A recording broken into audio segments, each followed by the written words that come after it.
All right. All right. We're here. Episode 65 is about to be in the books.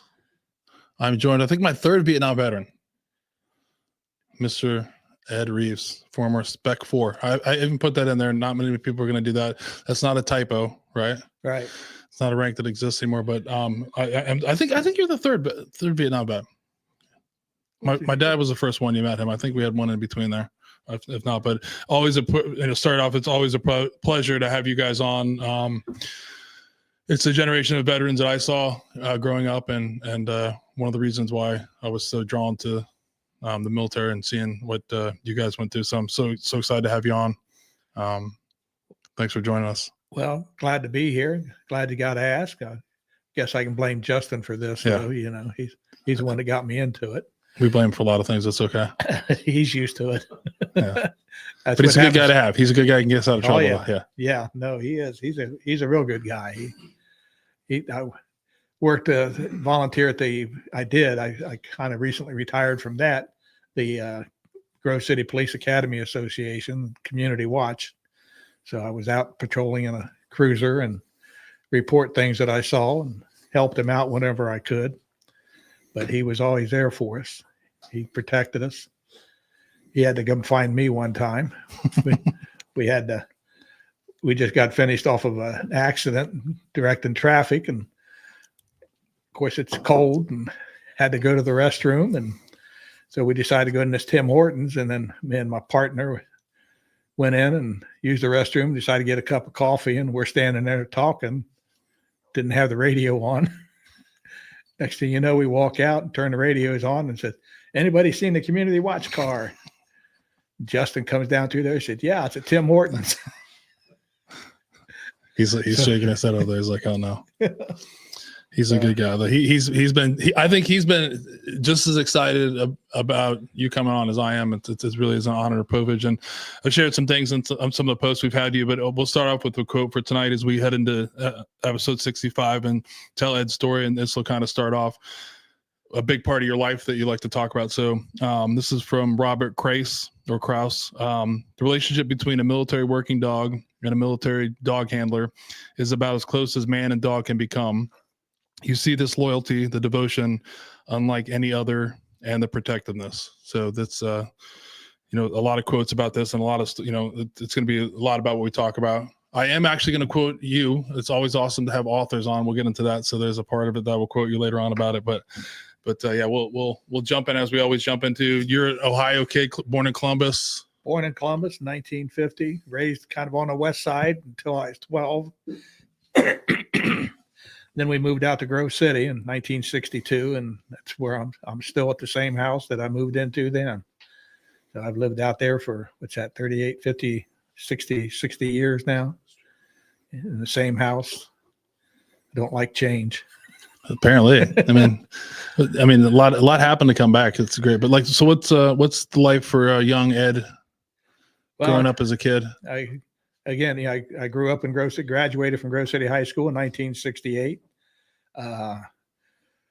Went through what they had at the time, a DE program, where my senior year I worked a half a day and went to school a half a day. And I got started with Big Bear in 1967. So I stayed with them until 1997, till they did away with my job. But I had worked at several stores, and then I was transferred to the warehouse and managed the warehouses for 20 years in Grandview. And then they were bought out and things went south, and they come in one day and said, we're going to do away with your job, and here's your package, and thanks for 30 years of service, but you're done. Yeah. So I went home and took a couple months off, and then I had 4 jobs in 3 years and ended up with the post office and retired from there in 2011. So I've been retired now for 13 years, getting ready to start 14th year. Love every minute of it. Never been bored. But try to find different things to do. And they started the program in Grove City with the police department, the Grove City Police Academy. And you went through that. We go help them on parades and different things, when they needed some extra eyes, walk around, look for things and watch for things. We're not supposed, we're not to get involved, but Can't just tase report it. anybody. Nope. Oh, No. jeez. In What fun is that? my years with Big Bear, we used to consider it a good day when we caught a shoplifter and had to fight with him. I They think don't you do that You can't even anymore. do that anymore. They get away with it now. Yeah. I hope somebody steals something today. Let's go back to growing up. So, any brothers or sisters? No. Only child. All right. Only kid. My dad was a truck driver. He drove truck for 25, 30 years. And the same thing happened to him. He went into work one Friday, and the company said, this is it. We're closing the doors tonight. So he got put out after 30 years. My son just quit his job after 30 years. I said, there's something about we get 30 years. 30 is not a good number for you guys. No. Not a good one. So, you play any sports growing up? I tried out for the Grove City football team when I was in school, and the coach said I was too small.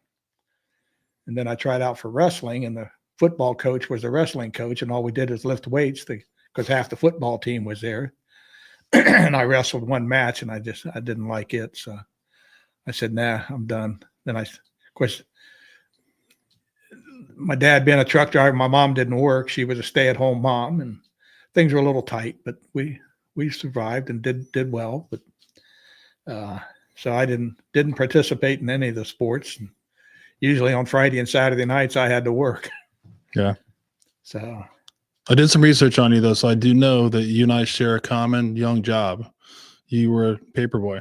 Oh yeah. I had a paper out in Grove City when I first moved out there. I had one on the west side before we moved, and then I came out to Grove City, and the housing development that I was living in was all new, and they needed a paper carrier there. So I got it, and I built that up to the biggest route in the station. I was carrying like 120 Sunday papers. And at that time, the Sunday papers were Remember that? huge.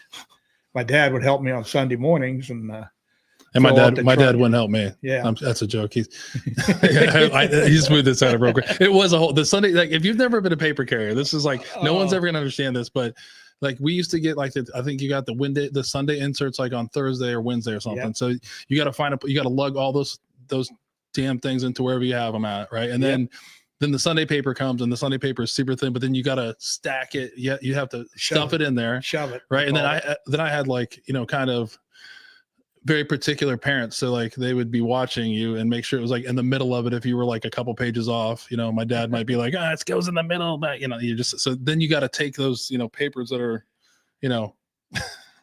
each paper is probably like 2 inches, and then, deliver 100 and so of them. It's a tough, we'd fill up the trunk of his car in the back seat, and between us in the front seat. Yeah. I usually had a good friend of mine that lived down the street. He'd help me on Sunday morning. Of course, I'd pay him for it, but if Dad wasn't in a condition to drive sometimes on Sunday morning, I'm 14, 15, we'd jump in the car and go over, and I'd call my buddy up and say, come on, I need some help. Dad can't drive. So took the car over and got the papers and delivered them. And did you like the paper out there? I loved it. Yeah. I made good money at the paper route. Yeah. I mean, at the time, I was bought, that's how I paid for my lunches and stuff at school, and even some days get 2 lunches, so, but it's a learning experience too, the collecting, the arguing with people. I can't even, this is the best. I think we could talk about this forever, because this is one of my pet peeves too, because that's why I got into collections, because people don't understand this. Like when I was doing it, it was like $1.70 a week or something. It wasn't crazy. And you'd go there and you'd knock on the door, and you see, like back then, not everybody had 5 cars, but like you see there, and like somebody would answer the door, and you'd be like, oh, I'm here to collect for the newspaper. And like, they'd be like, oh, my husband's not here. And you'd like see the husband like walk right behind you. And you're just like, he's right there. And it's like, all you owe me is $1.70. It would be rough getting. Yeah. If anybody paid for the month, it was great, right? It was like, I don't have to come back here. Yeah. Christmas was nice, get all them tips, get that extra quarter.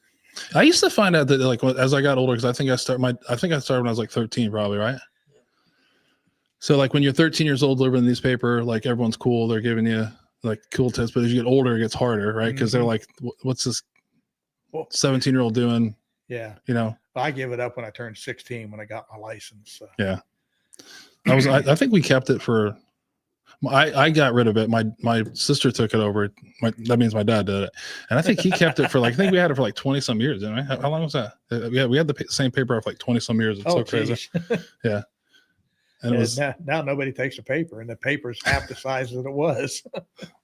Yeah, that was always a great thing because you like I felt like it was cool then because you'd be walking if it was like during the summertime you could be reading the paper before anybody. It was a bigger deal, like it was a big deal. People don't understand there was no like news outlets and all this kind of stuff. You were really reading like the news about like the big things. Like I was a baseball guy, so you're like reading the score of the Yankee game that was out in California that nobody knows about unless they stayed up and listened to it. But it was a pretty cool job to have. Yeah, they didn't have CNN and Fox News and MSNBC. Yeah. All you had was 4, 6, and 10, and 34 if you could get it in. And it's funny about what we're going to talk about with you later is it's the first time I had why I don't like German Shepherds was a German Shepherd named Bear that decided to attack me and on the paper. A dog that I watched before many times, and one day just walking along and delivering the paper, and he was barking, and I was like, shut up, Bear, and he came running and took a chunk out of my calf. So, yeah. Good. I'm glad Prince was much nicer to you than my experience with the German Shepherd. So, yeah, I say I was a letter carrier for 11 years, and I had the dog spray with me. I hated to spray a dog, but if he's coming after me, I sprayed him.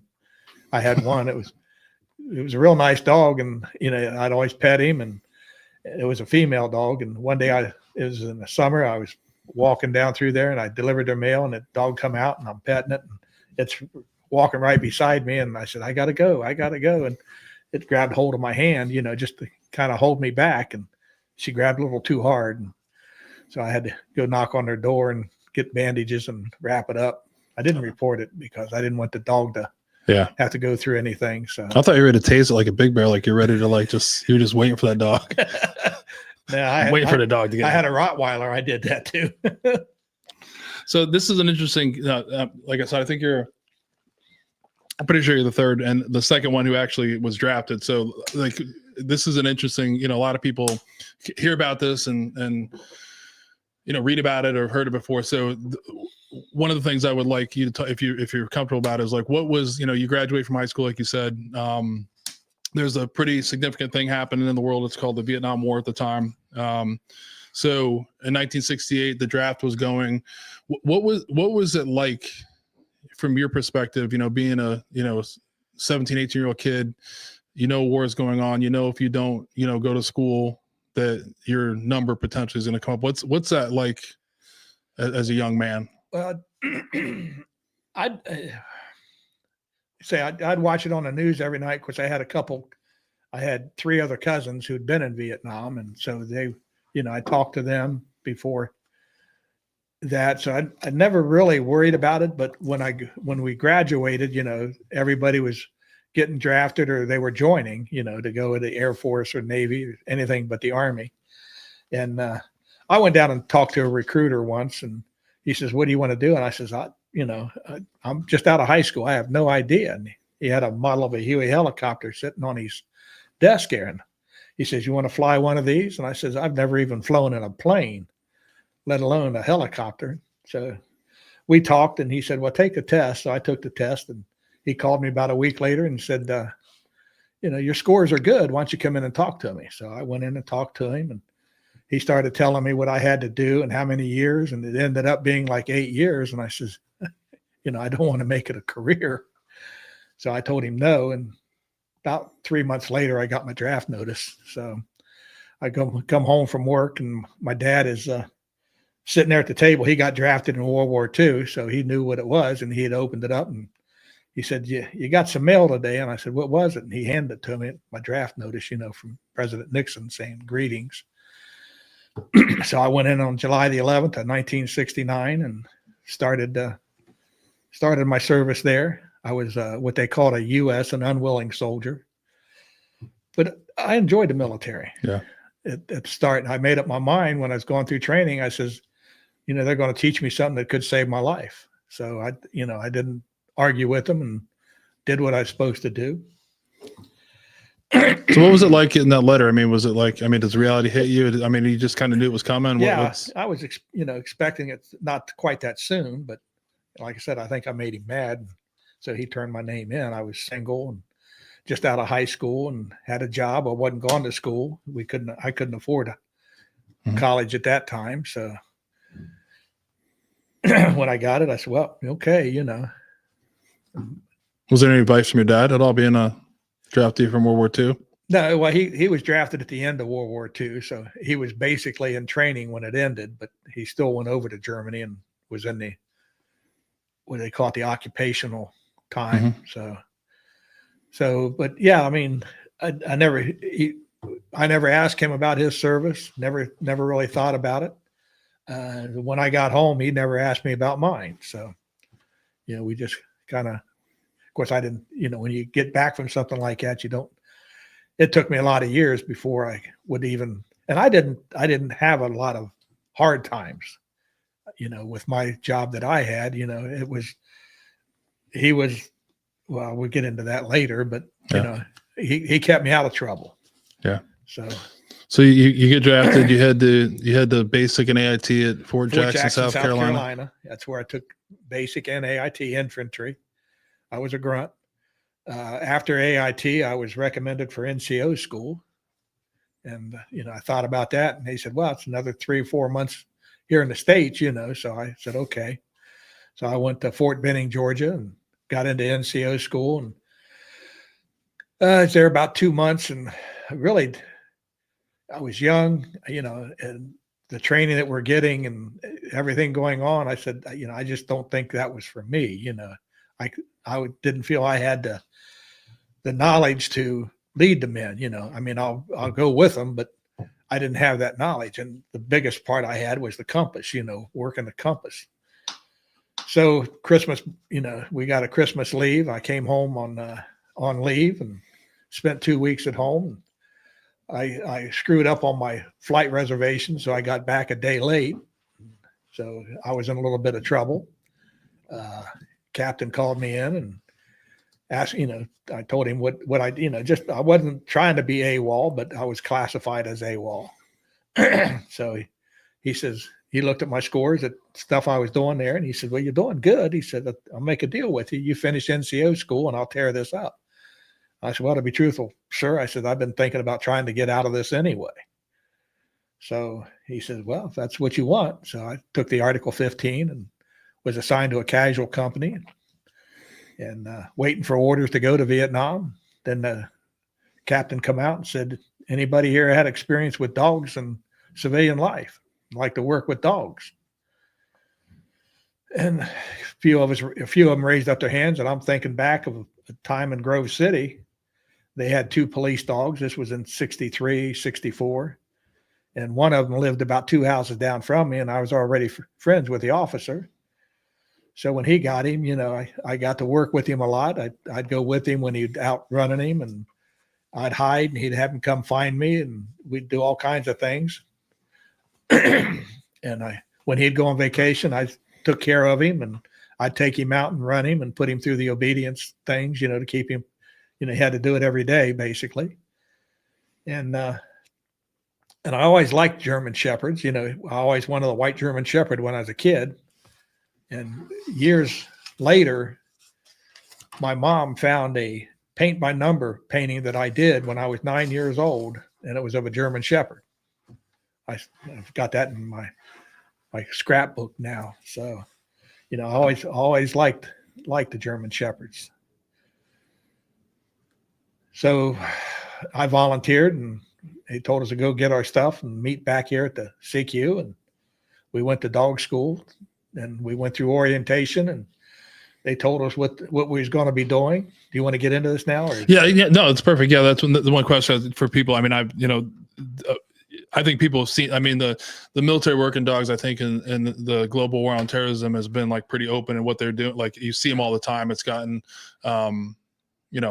pretty publicized, I think, but the scout dogs and war dogs have been around for a long time. I mean, they go back for even, past World War II, World War I time frame where they were using them. So, yeah, I mean, what would so then if you want to talk about what the mission was for this, like a scout dog or an army war dog at the time or military war dog, well, that'd be good. Yeah, I was going through at Fort Benning. The dog school was at Fort Benning.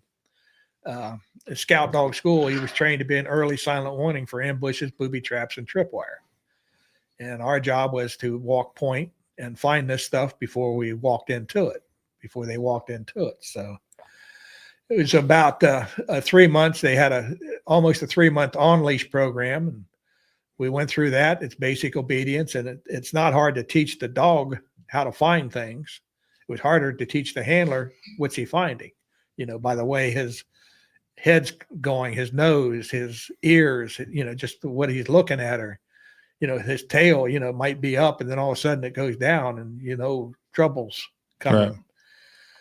So finished the on-leash program and we went through that. And then we had about, it seems to me like about 20, 25 guys in the on-leash program. And they picked 12 dogs to go to they were starting a new off-leash program. So. Well, let's pause real quick. So are you already connected with Prince at this time? Oh yeah. Okay. Yeah. Yeah, that was one question I have. So we'll get into this more, but Ed's dog was Prince. So the question I have about Prince is, did you pick Prince or did he pick you? What's the real story? How does that work? Because if you watch a bunch of documentaries out, you guys did have a chance to walk around and get your pick and see what happens. And we'll post some stuff about some great things to talk about later, but it's interesting to hear a story. So that was my question. Do you think he picked you or you picked him? No, after our orientation, they told us to go down to the kennels and pick out a dog. Mm-hmm. So we're all out there walking. There's about 12 of us, and we were walking around the kennels. And, how many dogs in there? Oh God, there was a bunch. Yeah. I mean, there was a bunch, and walked around, and they said don't go right into the cage at first. Make sure that he's not going to attack you. So walking around, and I saw Prince. And they had their names over the cage doors. And I looked at Prince and I says, well, the police dog that I told you about, his name was Prince. Okay. Awesome. I said, well, it's got to be a sign. So I called him out. I got a picture of him when he stuck his head out of his doghouse in the kennel and looked at him. I said, his eyes looked funny. He had his eyes were crossed the way that I was seeing it at that time. I said, come here, Prince. And he came right to the gate and he gets up and he's sniffing me and I'm talking to him. And he didn't bark, growl, or anything. So I went into his cage and sit down and started petting him. And, he was sitting right there with me. And that was the start of it. Then after that, it was 10 weeks. We'd get up in the morning and go do our PT and come back and have breakfast and then go get our dogs and get on the trucks and go to the training area and run 2 more miles with them. And then start the training, obedience, do a march and what they call it? DNC? The drill and ceremony. Yeah. Even with the dogs. I'm sure they love that. Yeah. But I mean, it was just a process of, okay, they got the instructors had the booby traps set up and ambushes set up. We'd be walking down through there, and then I'd see, and they'd normally tell us we got a tripwire coming up here. So when the dog started alerting, he might hear the sound, he might hear the wind blowing over the tripwire. Of course, we use the OD green wire, but there's still a little glare to it. They might catch that because their eyesight, their smell, and their hearing is a lot better than ours. So, we'd go through those things every day. We'd do a different area every day. We'd do trails, through high grass or trees, and then out in the open fields. So come the end of that time, we training on one day, and it was a real hot day. And we'd been out, gone along, and I took Prince off a leash just for a second. And he bolted on me. And the drill instructor was there, and he says, well, I called him back. He wouldn't come back. And I started walking after him and telling him to stay, sit, do everything. Wouldn't listen to me. I followed that dog for about a mile up the road that we came to, and he finally started running. Well, I'm not running, you know. So I get up to, there was an artesian well that we'd always stop at and fill up our canteens because it was nice and cold and fresh. I get up there and he's laying in the overflow of that in the mud and the water. Prince was a German Shepherd, part Husky, so he had a real thick fur on him, and he just got hot and he wanted to go cool off. So yeah, he's like, let me go, and I know where to go. I know where I want to go. It's where he headed to. I put the leash on him and we went back down. Of course, he's all covered and he's wet. Well, he's dried by now, but it's mud on him. And so, you know, we carried a comb with us, and I combed him out and got him going, and we finished off the day. But boy, that was a long day for me. So this training, you know, you obviously have the dogs that are learning the skill, and also the handlers. Like, I'm assuming that some people and the dogs didn't make it through.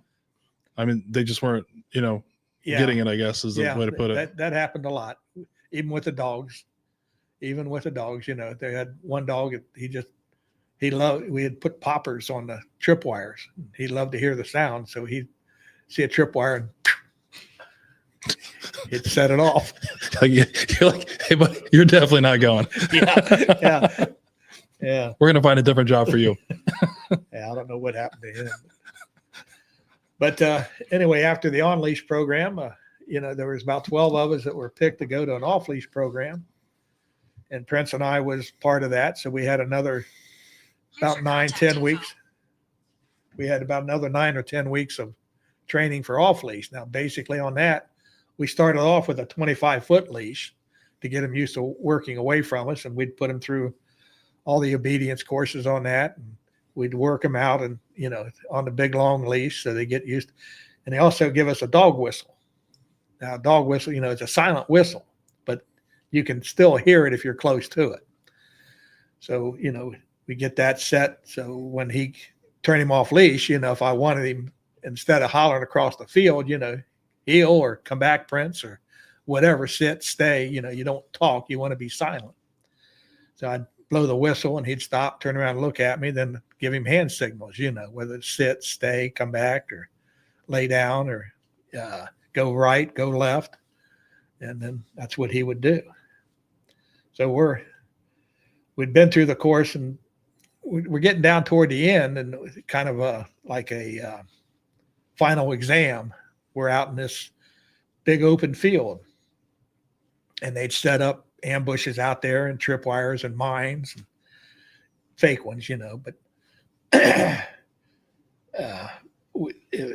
it's kind of a grading point, you know. He was hitting it pretty good, and all of a sudden he alerts this one, and they had markers where we could see them, you know, that we didn't know what was there, but then I'd have to interpret what Prince was finding, and he alerted, and he's smelling down on the ground. I said, he's got a mine there. There's no marker there. And the drill instructor said, well, there's nothing there. And I said, well, he's got something there.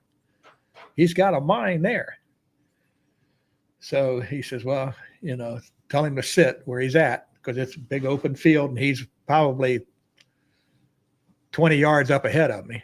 So to keep from losing it, I told him to, you know, I blew the whistle, and he looked at me, and I gave him the command to sit and stay. And he waited for us to catch up with him, and we looked down and see this piece of metal kind of sticking up on the ground. And the DI, you know, he's looking at it. So we start digging it up. We didn't have a shovel with us, you know, we're just using our hands and stuff. We pull up this exploded artillery round. Now the area that we trained in used to be the artillery range for tanks and artillery pieces where they'd shoot and explode. Now they'd been training there for a couple of years, you know, never found anything like it. It's all supposed to be cleared, but we pulled out this big chunk of steel from an exploded round. And we take it back to the area, and I said, we're going to finish it. And he said, you're done. I said, stamp. You're good. He's good to go. So when did you know when did you know like he was getting it? Like in the training, it's a long training. Did he pick it up quick, or? Yeah. He'd pick it up quick. And depending on what it was, if he's people, he might be sniffing real hard. You can see that nose twitching and the ears forward, and he's staring at something, or he's just kind of going around like this. I've got a story on that. We'll cover a little bit later on when we get to Vietnam. Yeah. But we got through that course. So I had about 1 year left in the military at that point.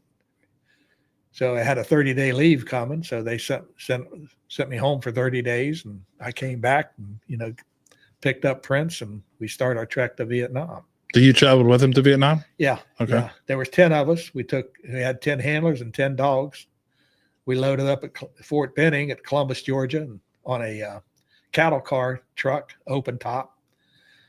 And of course, the handlers weren't in too good a shape. We were been out partying pretty hard that night before. So we get everything loaded up. We go from Columbus, Georgia to Atlanta, Georgia. And I'm trying to remember Dobbins Air Force Base, I think it was. Dobbins? Any Air Force guys around here? No. Everyone's like, no. No one's claiming them right now. Yeah. We loaded the dogs up on a C-141, and we took off from Atlanta, Georgia, and went to Dover, Delaware, where we unloaded the dogs, and we were supposed to be there for just a day. They was waiting for more stuff coming in to go to Vietnam.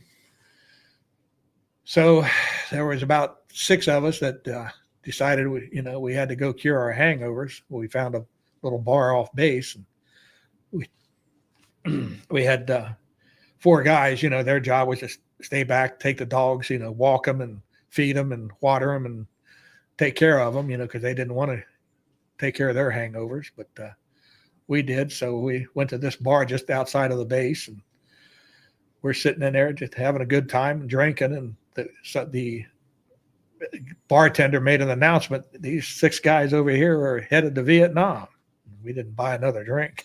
Oh, yeah.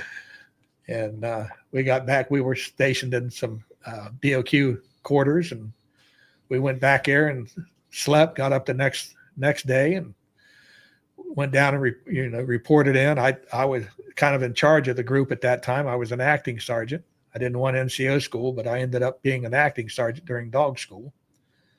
So reported in and found the plane, they were waiting for some stuff. So we're going to be here most of the day, probably. Of course, the military goes, that was about 2:00 in the morning. So it come dark, we'd take care of the dogs and fed them and had them. They had their dog houses was their shipping crates. So we had them staked out, and 6 of us went back to that bar and stayed there till about 1:00. And then I said, well, we better check in. So I called a number that I had, and they said, yeah, you guys better get back here. He said, your plane's going to be taking off by 3:00 in the morning. So we bug out, get back and get our stuff and go down to the dogs, get the dogs ready and get them loaded up on crates and put them on the plane. We're sitting on the plane, and the what do they call them? Load master comes up and he says, okay, he says, you guys got to take your dogs off the plane. Since we're flying over Canada, we got to spray the plane for bugs. So we all went, got our dogs, and turned out there was about 12 nurses that was gone to Alaska, and they were flying with us. So next thing you know, you saw 10 nurses out there walking the dogs around, and the rest of us are laying over there in the grass trying to get sobered up. So they give us the all clear to take the dogs back on. So the nurses went on first, and then we got the dogs in their crates, and there was 4 of us sitting on the floor playing cards. And so we sit down there waiting, for instructions of when to get in the seats. And loadmaster comes down and said, we're getting ready to take off, guys, get buckled in. So we said, okay, we'll finish this hand. Well, next thing you know, the loadmaster comes down and said, you guys didn't waste any time. Oh, we take off. We're still sitting on the floor playing cards.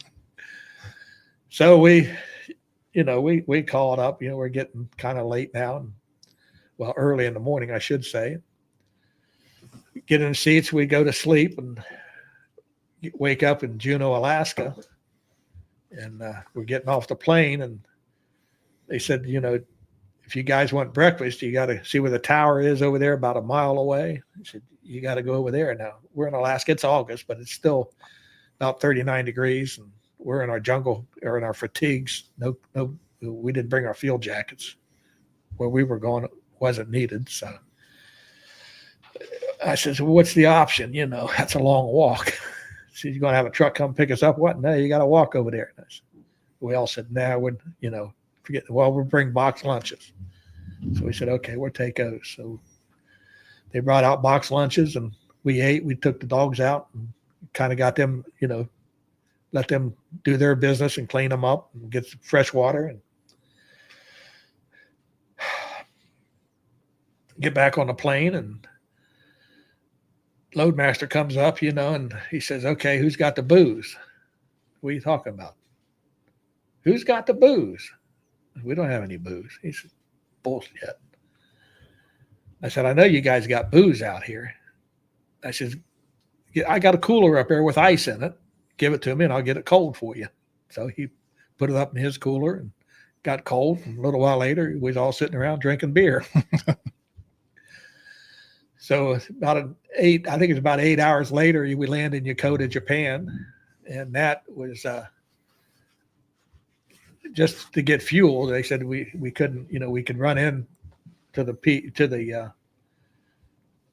PX that was there on the base. So we kind of went in and picked up, some snacks and more beer. Not gonna. No. I think we were pretty. How do you say it? Tired of beer at that point. So I look out the front door, and man, I just see this wave of cars. I mean, it was bumper to bumper. It looks like they're doing about 100 miles an hour. So they said we couldn't go outside. We could look out there, but we couldn't go out.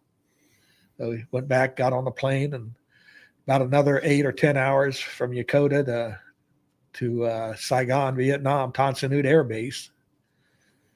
And we get in there, and it's late in the day. Platoon was there with a deuce and a half to pick us up. So we loaded the dogs on it, and we got on it. Now it's dark, and we get to the front gate, and we had to wait for a convoy. So we got 10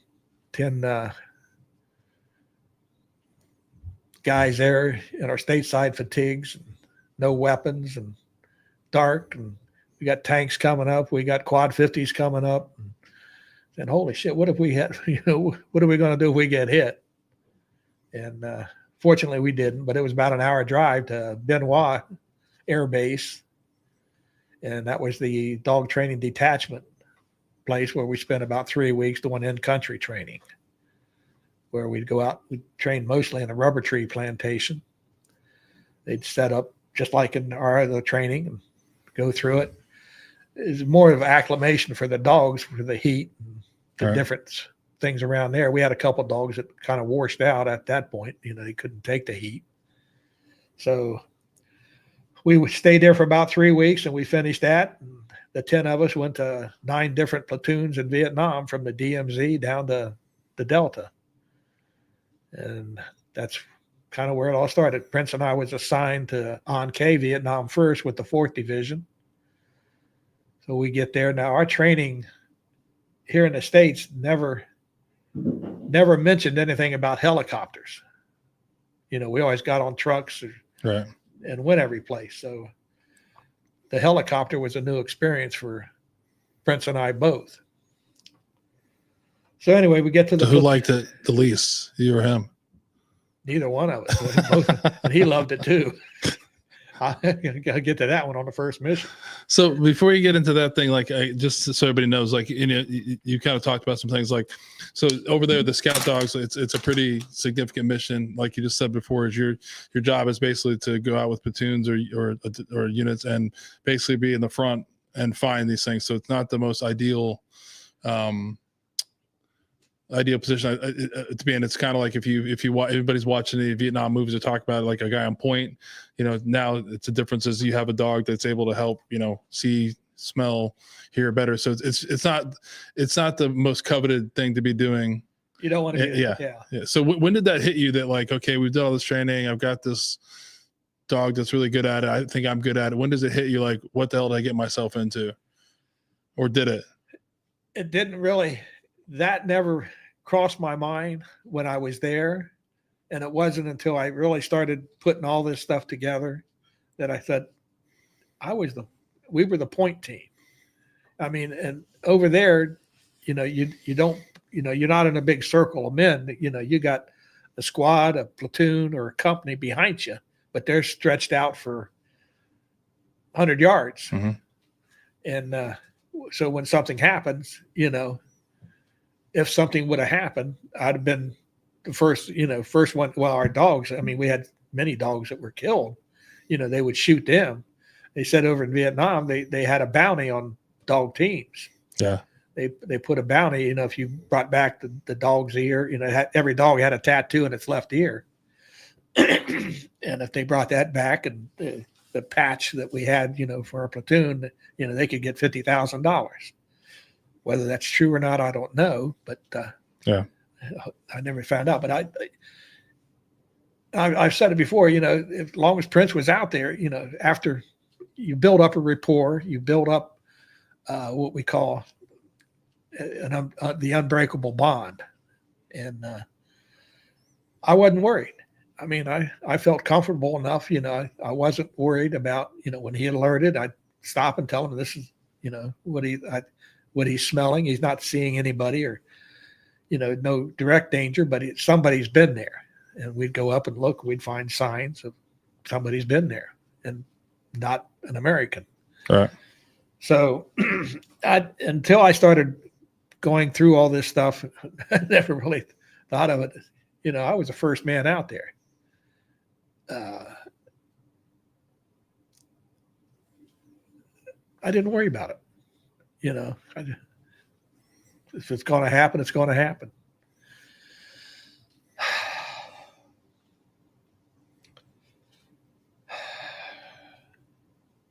But I owe my life to that dog. Excuse me. I'll take your time. Yeah. So there's the numbers that the unofficial, but you might know them. But I think in total, there's about 4,000 Vietnam scout dogs and war dogs, and also about 10,000 handlers that are on there. So it was a pretty small group about the number of people that serve there. It's a small community. But yeah, and your reactions, like it's what I've seen a lot of stuff. I've been preparing for the podcast to talk to you. It's they not only did he save you, I think the numbers I don't know how they could really look at a number, how many people they've saved, but the dogs saved, thousands and thousands of lives doing their job alongside handlers like yourself. Yeah. I don't know where they came up. I've always heard of a number of 10,000 lives. Yeah. He said the Vietnam Wall would be 60 feet longer. Yeah. But,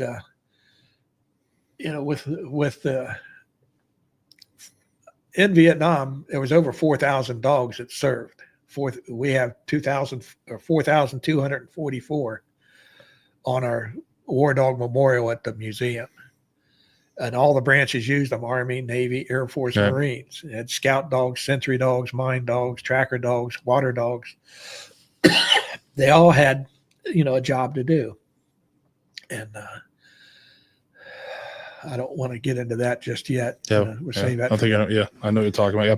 So being there, like, you there's some stuff in the book, like, so, I'm sure you and Prince had some things. So like you got emotional, like what, do you want to talk about the time that you consider that he saved your life or other people or? Well, yeah. To share that? I was going to start on the helicopter thing. We never trained in helicopters. We had a wood model, how do you get in and out? Well, you let your dog jump up in it, but never a working. So when we got to the 4th Division at On K and on our first mission, the guy come in, he helped me pack my rucksack and got my weapon and got my canteens and sea rations and dog food and packed up. We go, and he was going with me on my first mission to kind of show me the ropes and to see how things were going. He was a dog handler, but he's been there for a while. So we get to the landing pad, where the helicopter's coming in, and I'm sitting there, and it's hot. I'm sitting on the just PCP. It's metal. It's a steel landing pad for the choppers, and it's hot. Of course, Prince is sitting there with me, and of course he sets his hind end down. It's hot, and the chopper's coming in, and we call him my slack man. He says, I can't remember his name now, but he said the chopper's coming. We better get up. So I got this pack on my back, and I'm trying to get up. I ain't having too much success. Chopper's coming in. Prince is up on all fours, and he's just watching that thing and watching it. I can just see him. He wants to take off. So I kind of roll over and get on all fours, and I had the leash up around my wrist. That chopper's coming in, and he takes off and pulls my arm out. So I smack, kiss the landing pad. So I get a hold of him, and I get up, and we're walking toward the chopper, and the blades are coming around, and all of a sudden he jumps, trying to catch the blades. So I had to pull him down, put him on a short leash, get up to the chopper, and he jumps in, and I get in, and I scoot back, and we take off, and I'm sitting there, and I'm still kind of sore on the face, I think I had a red mark there from the heat. So we're flying, coming out, and get to the part, they pop smoke when the chopper's coming in, and then the pilot has to identify the color, and if you don't see any other ones, and he comes in for a landing. So I said, well, I got to do better, getting off this thing, and I did getting on it. So I'm trying to get things squared away, and he lands because it's a secured LZ. We're going with the platoon, and they're kicking off the supplies, and I'm getting off with Prince. I tell him to stay. He's sitting on the chopper. I get off, and I'm getting things situated, and I tell him, okay, come. And he jumps behind me and pulls me over backwards, and I fall flat on my back. A great start. The platoon's like, what? Yeah. Who are these jokers we got? Yeah. I expected the captain to say, get back on that chopper. They're like, yeah, we're gonna go with a couple different. But I, went up. Can we get a different dog? That ain't the dog; it's a handler. I went up, reported to the captain. He says, "You all right?" I said, "Yeah." Just a little miscommunication here. So he had called the sergeant over that was working the point squad that day, and introduced us, and I went back with him. And so I'd already been resupplied. These guys are getting resupplied, and they're packing their rucks and getting things ready. So I'm sitting up there talking to a couple guys, and they asked me, "Is this your first mission?" I said, "Yeah." Great.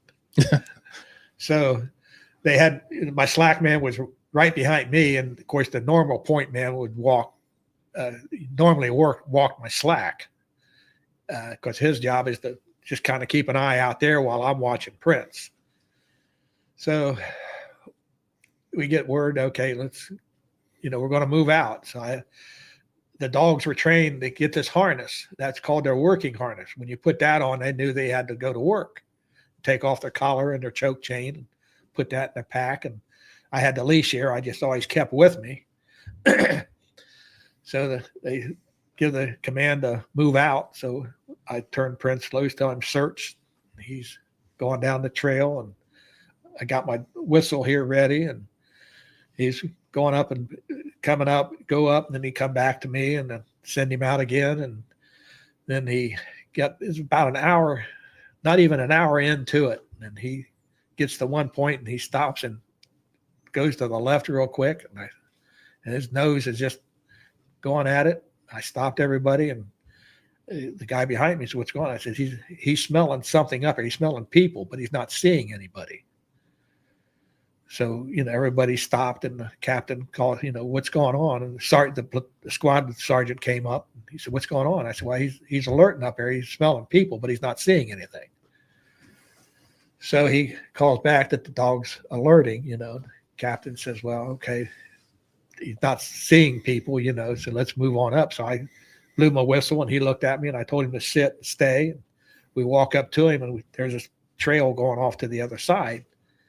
And it shows fresh signs of people, going in and out of there. So the captain comes up front at that time, so he tells the squad that I'm working with, he said, you go down and set up point security. He sent the second squad up to see where that trail led to. And the third squad come down and was just kind of waiting there to see what's going on. So we're sitting down there on the trail and smoking a cigarette and talking to the sergeant, and my slack man, and Prince is sitting there between me and my slack man. All of a sudden he stands up, his nose and his ears goes off to the right, and he's just kind of, and I said, we got people coming up here. So we pull off the side of the trail.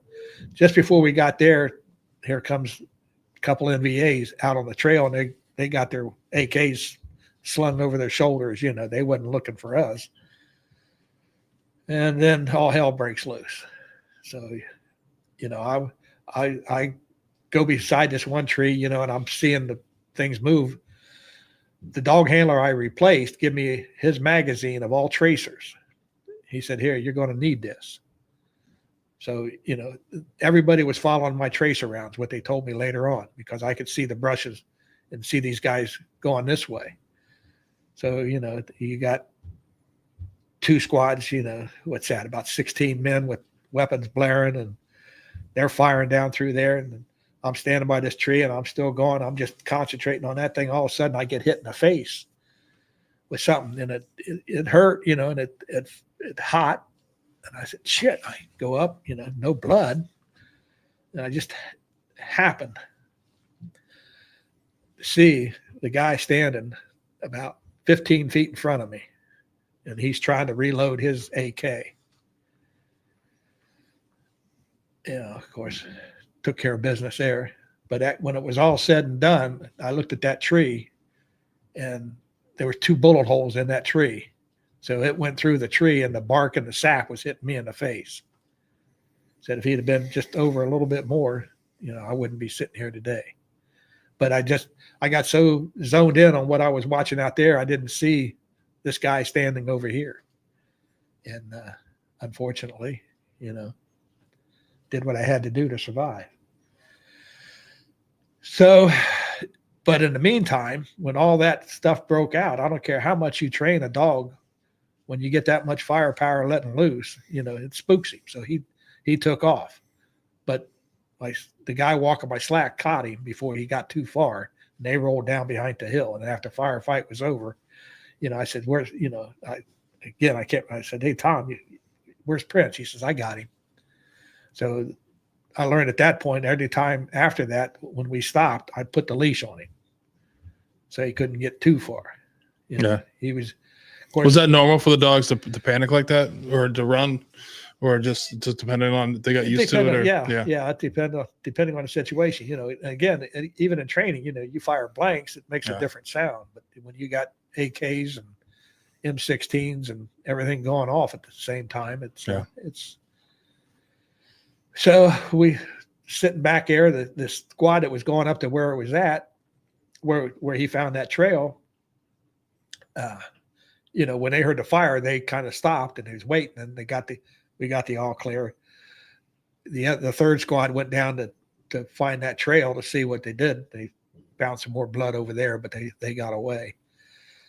So, I'm sitting there with Prince. I got him on a leash, and they just got resupplied. They had a bunch of candy, the old Tootsie Rolls, the big rolls. We'd pay a nickel for that before they quit making them, cost $1.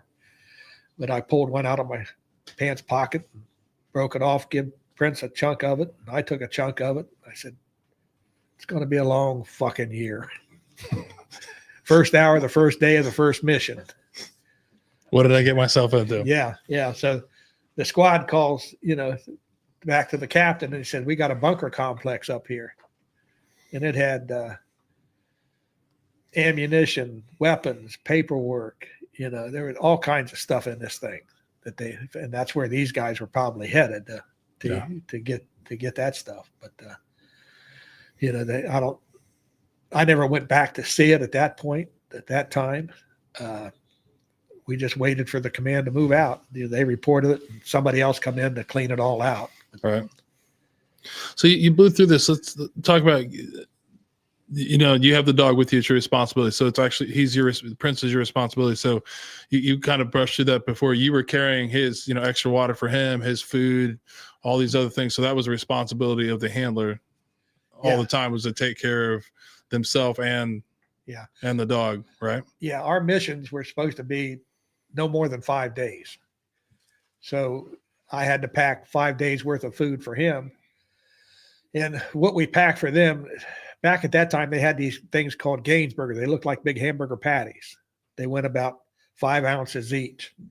And I took enough to feed him 5 a day for 5 days. So, I give him 1.25 pounds every night. We fed him at night when he wasn't working.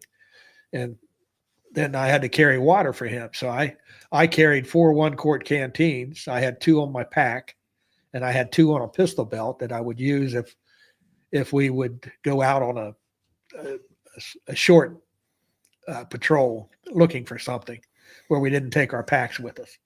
And then I had a 5-quart canteen on the back of it. So, I got 9 quarts of water on me. I got his 5 days of food. I got 5 days, 2 meals a day for me, plus the cigarettes and important stuff. For that first mission, I carried a bunch of extra stuff. I had extra pants, I had extra socks, I had extra shirts. And when I got back after that mission, the pants went, the socks went, the shirts went. Well, the socks I kept just in case, because they weren't too bad. Writing paper, I'm going to write a letter home every night. Nah, I didn't do that. So, but it's a learning mission. The next 4 days went without any incident, but we did get 1 confirmed kill, and we don't know how many wounded. There was a lot of blood. The Chuhoy scout come back, and he had a big leaf there and covered with blood. And he, and I'd never let them close to my dog. I didn't want him to think they were friendlies. That was a VC or an NVA that came over to our side. Right. So he said, you. I said, ain't my blood. He said, no, you did it. Yeah. So, but anyway, we got back off of that one and get back to the base camp at On K, and I'm walking with my slack man. I says, how'd it go? And he says, well, you're walking back, aren't you? Yeah. I said, yeah. He said, it went good then. So that first incident, obviously, you hinted at, probably changed your life forever, that incident. I mean, did you see a change in Prince at that point, or did that ever come, or it just, are they that focused on the work? And yeah, I think he, it didn't seem to, he didn't have any like shy reactions from something after that, and all the missions that we pulled together, that never seemed to faze him. But yeah, that's the one time there, that, he alerted that we had people coming, so we was kind of prepared for it, but wasn't prepared for it that quick, And there again, there was 3 of us up there on the front, the sergeant, slack man, and me. We were the first ones to open up, and then everybody else. Like I say, the guys come up to me later on and says, who had the tracer rounds? I said, I did. And he says, that's what we were firing. Where your tracer rounds were going, we was following you. But they were all up the hill behind me. So what did obviously there wasn't enough dogs to go out with every patrol, but what was your opinion of how the platoons or the units that you were with, how did they take having a handler and a scout dog? Were they happy, or did they not? Was it kind of, they didn't care, or what? About the only guy that would be happy was the guy who walked point. Yeah. He was the one happiest. Right. He didn't have to walk point. He stayed up front with me, but it depends on the situation. Yeah. There was times we'd go out on this one.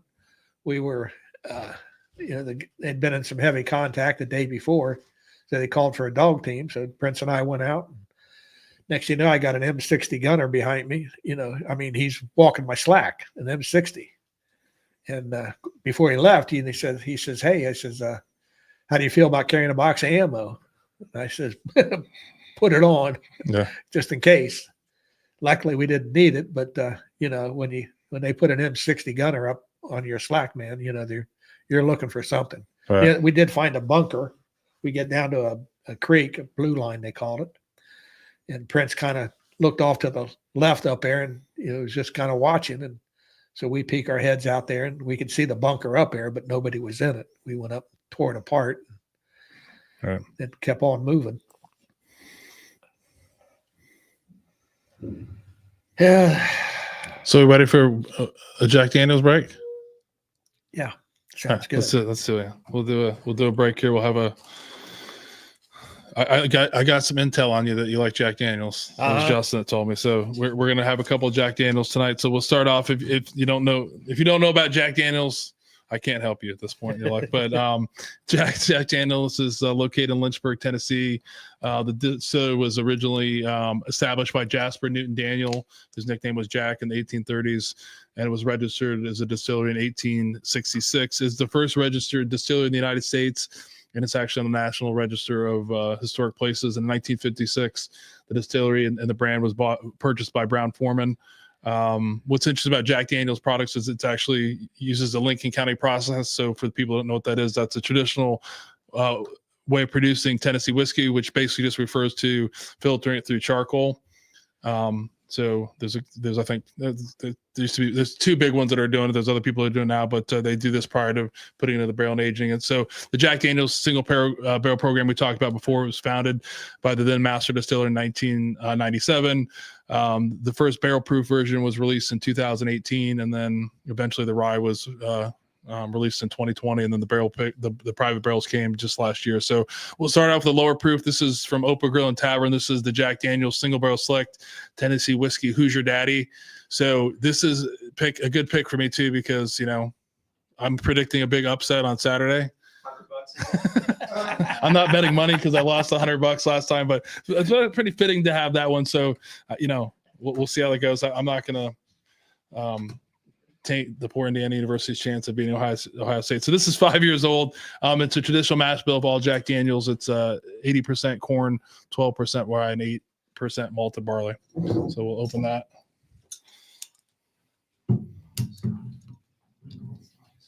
Could have prepared for it a little better, but I didn't think he's going to open that now. Yeah, heck yeah, that's what they're here for.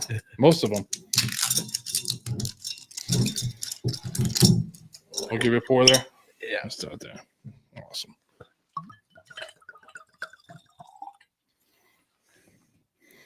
Okay, that was a heavy pour, huh? Ooh, ooh. I need a designated driver now. We'll get you home. It's okay. So cool. Cheers. Here's our first cheers to Prince. So there's the Prince. Yeah, there's the Prince. You guys want to try it? Okay, they're good. That's a good one. I've had several of those. Me too. Yeah, they're always good. And these are interesting. Jack Daniels I love talking about because it's one of those things like everybody like equates Jack Daniels to like the black label that you probably drank too much of when you were whatever you started drinking, or when that's all you could drink or whatever's going on. So the private barrel picks are great. I mean, these are, if you see these on the shelf, even the shelfers that look like this, these are great. I've never had one of the single barrels that I didn't like. They're all pretty unique. And have you ever been to Lynchburg down to? I have. It's an amazing place. It's one of the coolest distilleries I've been to. There's so much history and when I went down there, they're showing how to make it, and they had all that corn. I says, well, what happens to all that? So we take it down to the local pig farmers, and their pigs eat it. So where do they sell those pigs at? Yeah, exactly. Yeah. That's a big thing now. Though, so when all the mash bill's done, they dry it out and sell it to hog pig farms. Yeah. It's a big deal, and kind of a process that keeps going. So yeah. Then, that's good.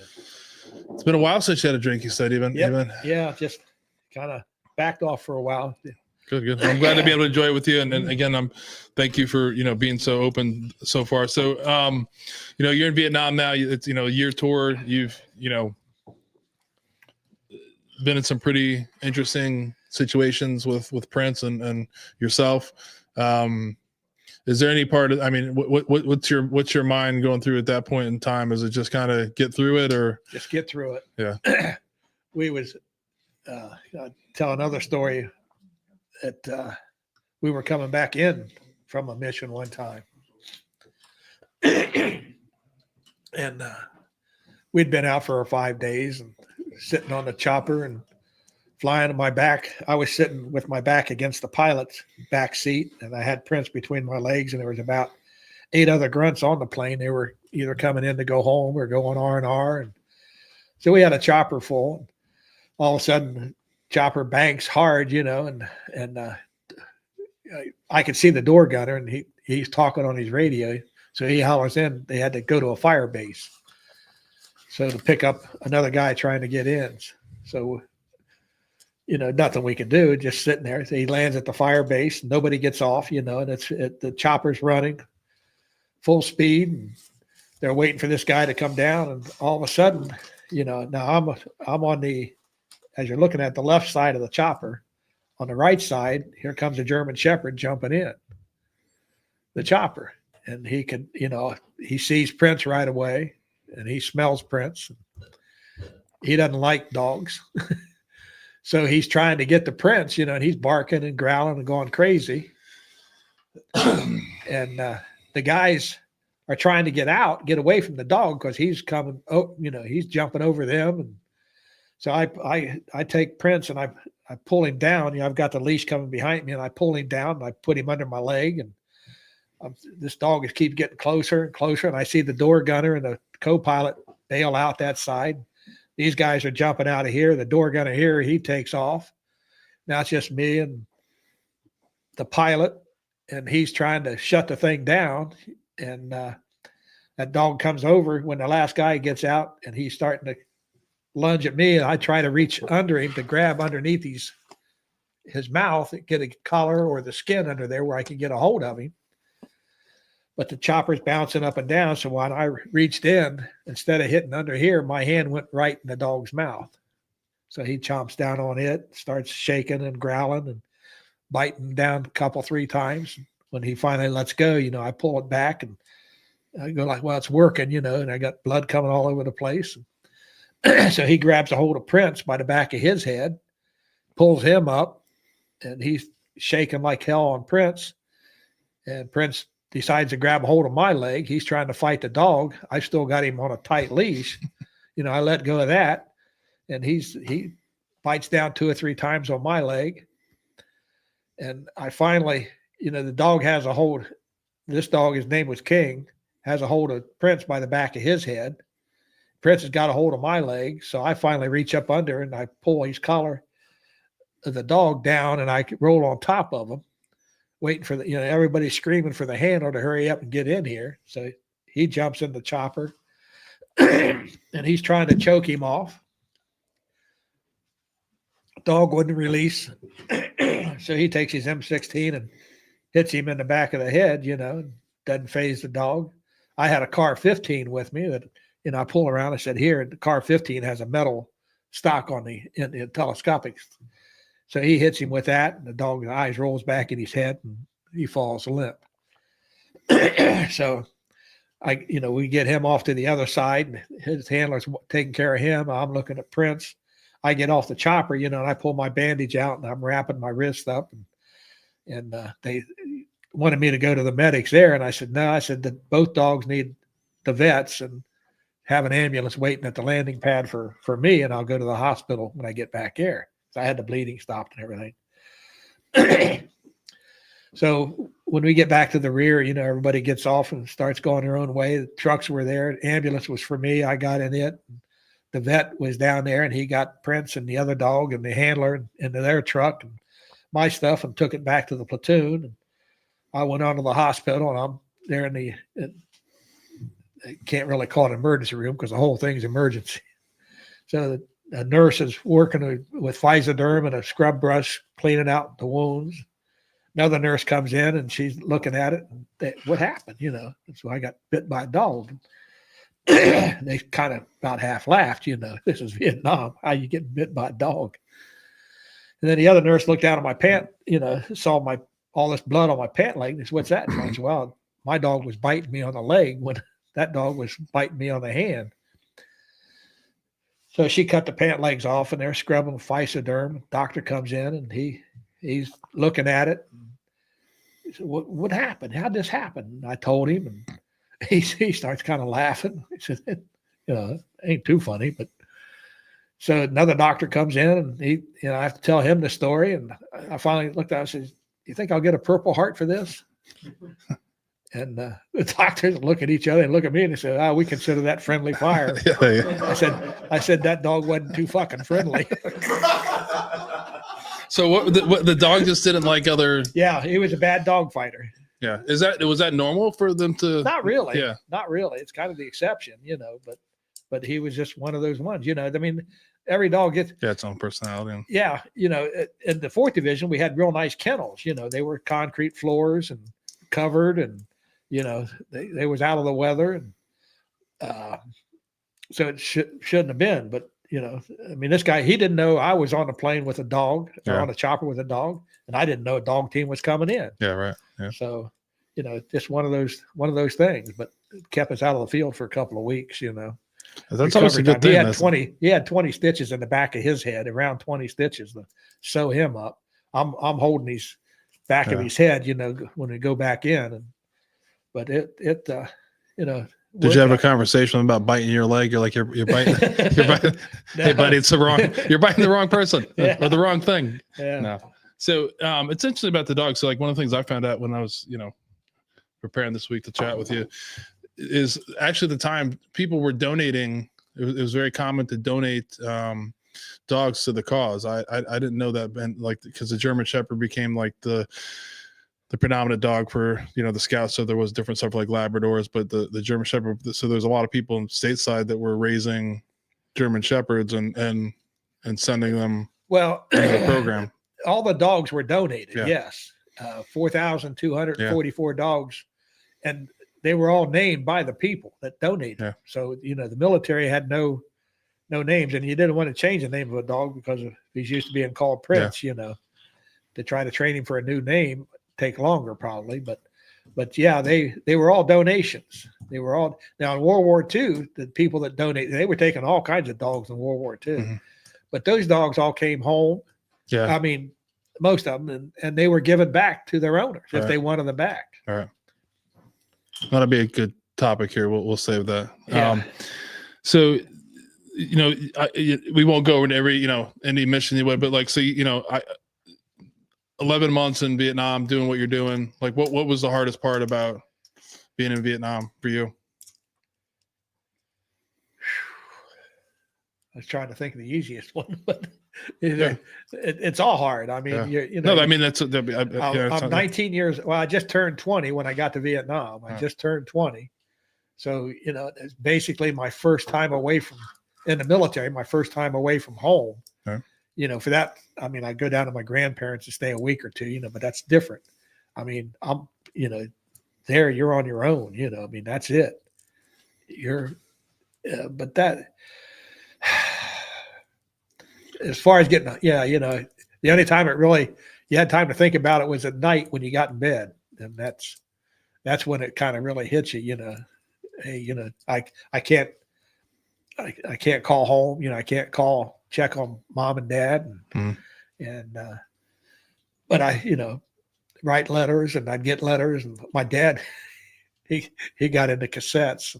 He'd tape it, but a lot of times he was pretty well drunk when he was taping it.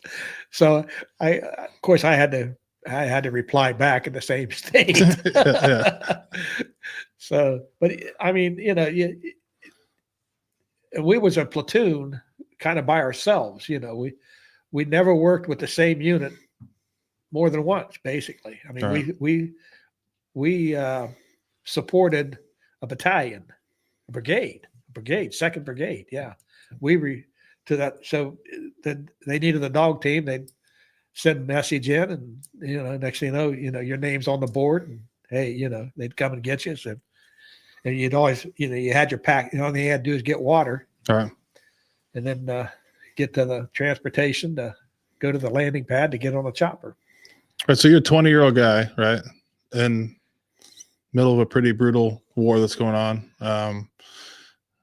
Did it help you, or was it easier having Prince with you, or harder having him with you, knowing that you had somebody else, something else that you really truly loved and cared about and you're responsible for? Did that help, or what how do you, if you look back at it now, what do you think? I look back on it now as Prince, he was not only a scout dog, but to me at night when we set up and looking back, he was a therapy dog. You know, I mean, at night when I'd feed him, you know, he'd be sitting there with me and he'd be eating and I'd be eating. We're right there on the ground cover. You know, if we didn't have a pup tent set up, if we're just sleeping under the trees, petting him, you know, they say pet a dog, you know, and you kind of relax. And that's a lot of guys who come up said, "Hey, can I pet your dog?" I said, "Sure." You know, and they'd sit down and start petting him and talk about their dog, you know, and you could just feel the tension kind of ease off and relax. So, you know, and I look back on it now, well, you know, he was kind of a therapy dog too for the guys who like dogs. Right. If a guy didn't like a dog, you know, he wouldn't come around. The craziest thing about preparing for this is we talk about this all the time. I have the two worst dogs. And like, I'm not a dog guy.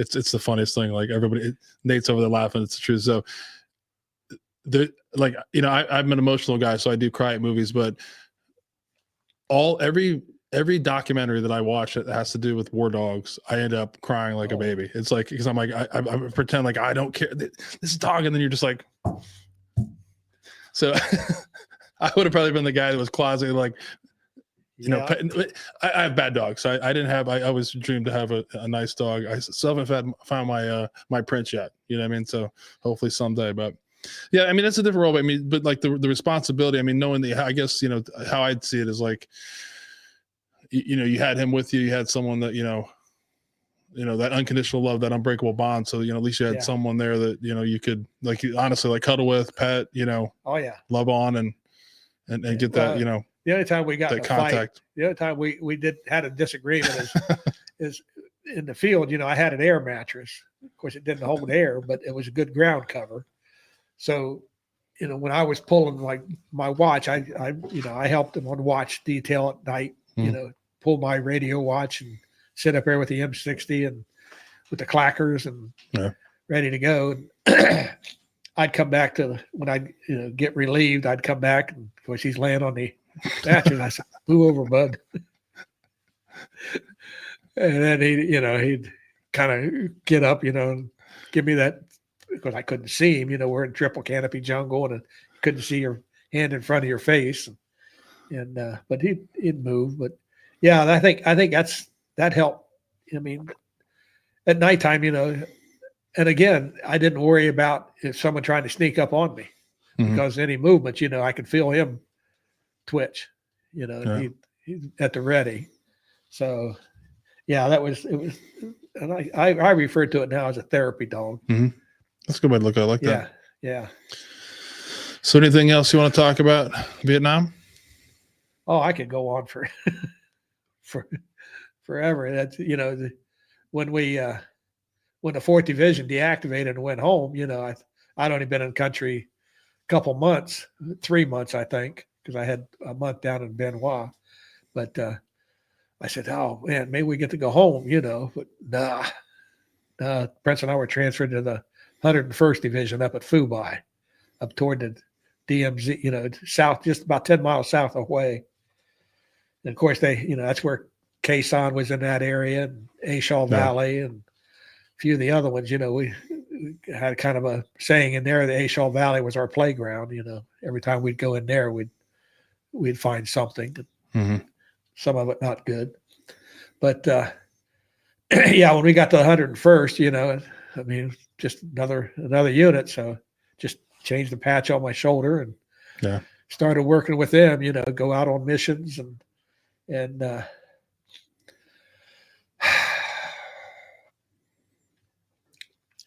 we had one mission. We were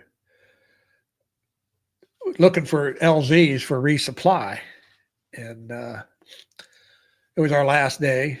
So we had our CP set up, And that next morning, the lieutenant wanted the squad to go check out this possible LZ.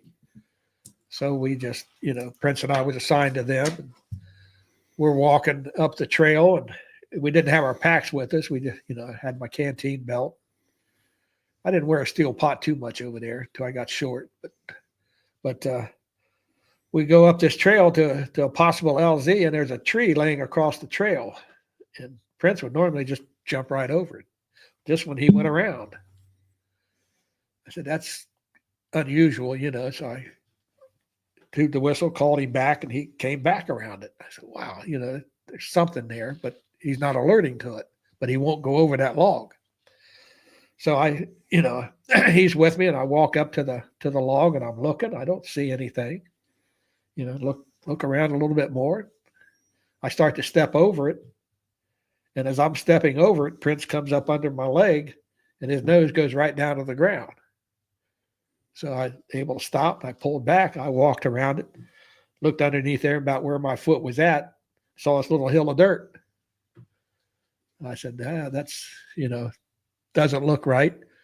Pull out the knife, and I start probing. I'm hitting metal, so I tell everybody, I've got something up here. Not sure what. I'm hitting metal, just mark your footsteps now. The sergeant comes up, and he's looking at it. I says, you want me to uncover it? And he said, yeah. So I uncovered it. There's a mortar buried in there with pressure detonator. You step on it and boom. So we sit there and we mark it. We tell the guys back there, okay, we're going to go back down, so mark your footsteps. We followed those out. And on the way back out, we found 3 more of those buried off to the side. So if someone would have stepped on that, of course, that would take care of the point guys. Right. Everybody behind them ducking for cover, diving for cover, might have dove on those mines. So didn't happen. Yeah. We marked the mines. We went back to the CP and reported to the lieutenant. So he says, okay. He sent Prince and I out with the next squad.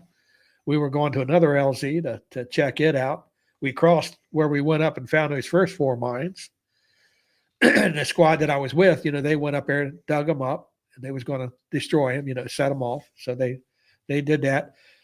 As we're walking up to the second possible LZ, Prince alerts, and there's a mine buried in the middle of the trail there. About that time, the guys blow up the 4 mines that we'd already found. So I go up, we probe it.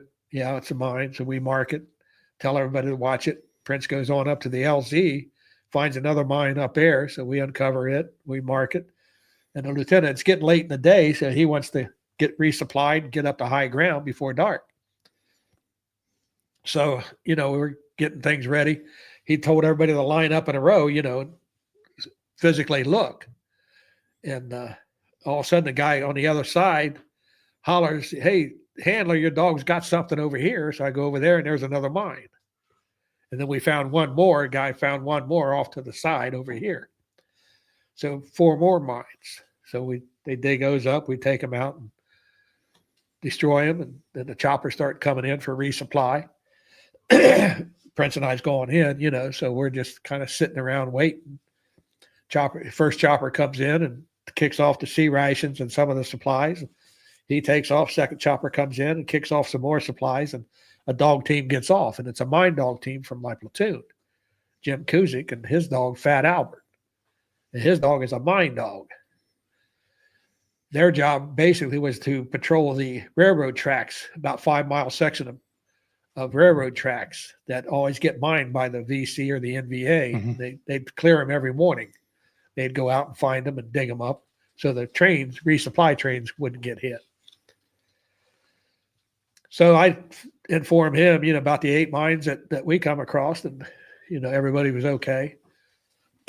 So Prince and I get on a chopper. We come back in, and it was about 2 weeks later when Jim and I meet up in our platoon, and I asked him, well, how'd it go out there that day? And so he told me, he said, they were walking up the hill. The lieutenant was pushing. He wanted to get up to high ground before dark. And I said, we're walking point, and all of a sudden, Fat Albert just stands in front of me, wouldn't let me cross anymore. Said there was a lot of leaves and sticks and stuff around, so we started moving it found a mine buried there.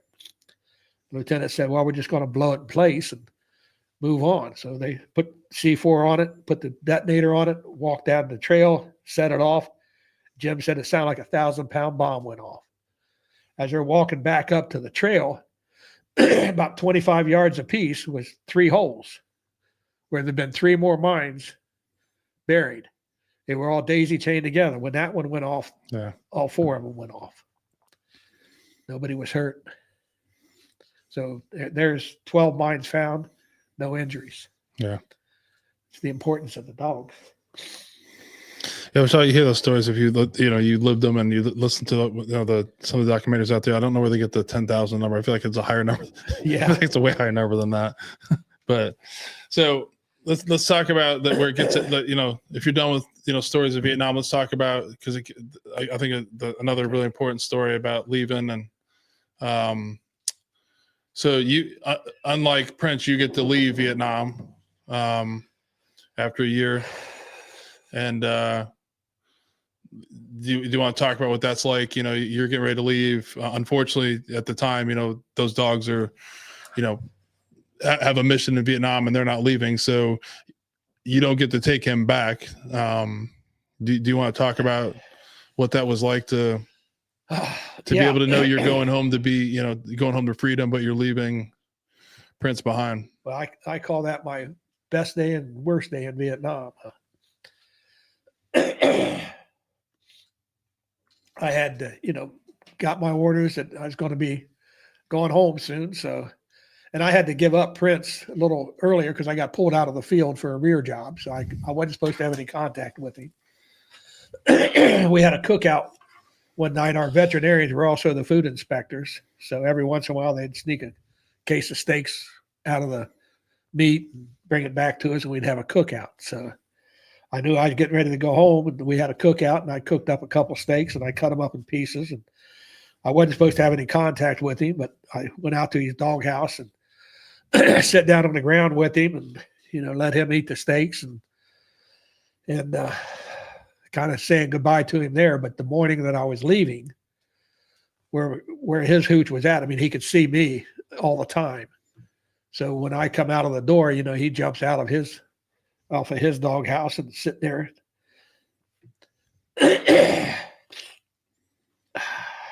I had to go over and say goodbye to him, said, thanks, buddy, for getting me through it.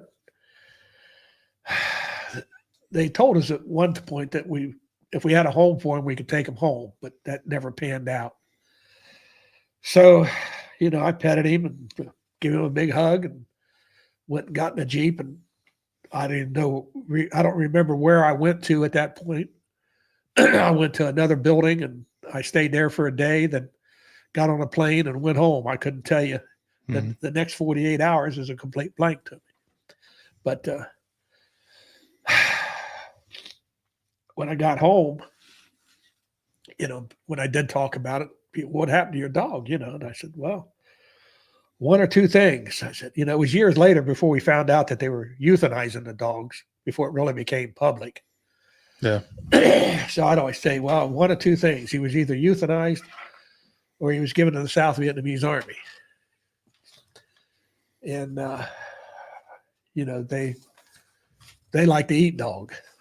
And I know for a fact, which I found out years later, a guy was working over there and they turned over some dogs to the South Vietnamese Army. Said about a month later, they came back, wanting some more. And they said, what happened to those dogs that you had? I said, well, we ate them. Yeah. So they wouldn't give them any more dogs. But,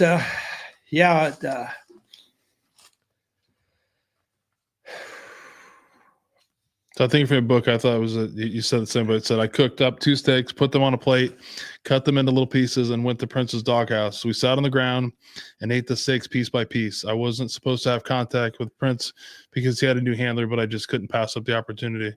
So I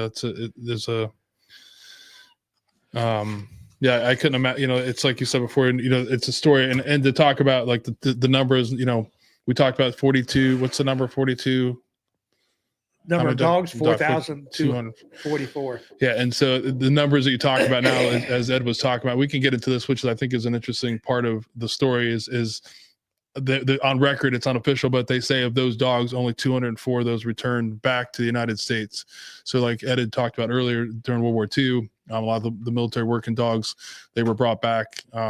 They were, to handlers, the families, whoever could take them, but like Ed said, there was a choice that they made. And if you read, it's funny how you get into it and read what happened. But yeah, there was a lot of stuff that, in the beginning, they were trying to make sure that they didn't have diseases and we're trying to safely bring them back to the United States. But at a point, the government deemed them to be property and said, hey, we're not going to bring them. And like you said, I think the number is roughly 2,000 of them were euthanized. Over 2,000 were euthanized. Yeah. And so, I never knew that. As much as I knew, like you hear about stuff when I was reading that, I was like, holy shit, that's really messed up. I mean, when you think about, especially now when you see like, it's changed, and we can actually talk about it because I think we can keep going about, we'll get into this. I think it's a topic that I'm sure you want to talk about, but so you find this out a few years later that the dogs possibly didn't come back. Like, when did you start getting interested in writing the book and trying to figure out what happened to Prince?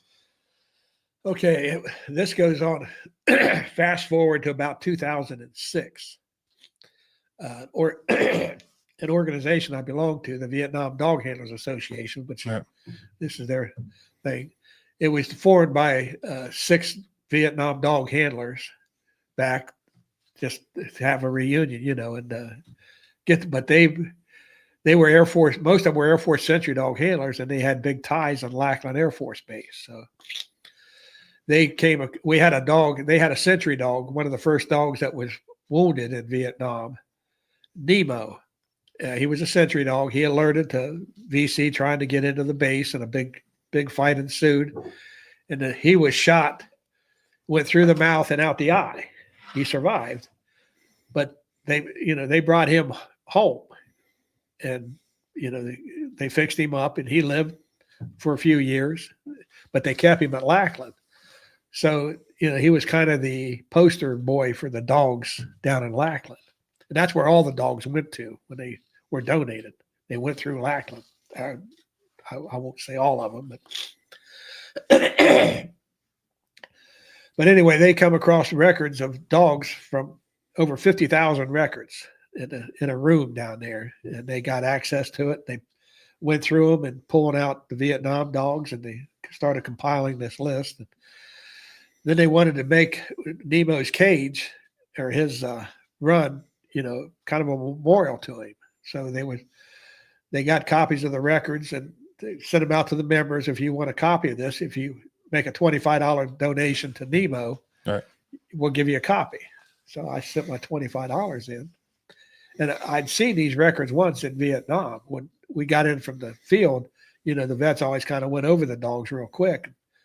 So I had Prince in there, and his file was laying out there, and I'm sitting there looking at it. The vet says, what are you doing? I said, well, I'm just looking at his file here. And he closes it up, says, you're not allowed to see that. I said, well, he's my dog. I said, no, he's the government dog. But anyway, in 2006, I get a copy of that same thing that I was looking at, but it was blowing up. And when I looking at it, I said, damn, this is what I saw in Vietnam. And I look over date returned. Now, I left in July of 71, and I see date returned August of 71 on his file there. So that told me he came back, and the 204 dogs that left Vietnam alive, he was one of the 204 dogs that got to come home. So I'm sitting there, and I said, I got to try to find out something, and it just kept bugging me. And I looked at, I couldn't make out the name or the city. I knew it was Minnesota, and they had the zip code there. So being a retired letter carrier, I pulled up the post office website, found out the zip code was for Malacca, Minnesota.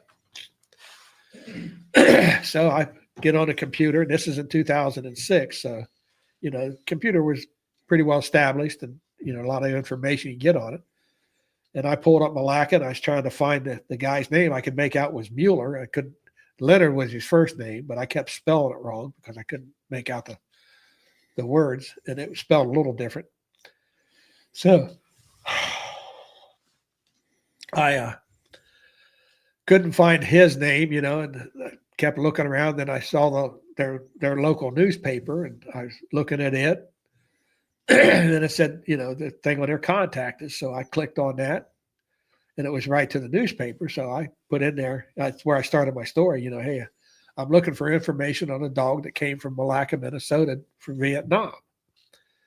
Anybody know, this Mueller or, can help me out? And I give him my email address. Well, a couple of days later, I get an email from this Leslie Tooth and from the paper. And she says, she told me who she was and what she did. She says, I'd like to try to help you out. And she gave me her phone number. So I called the phone number.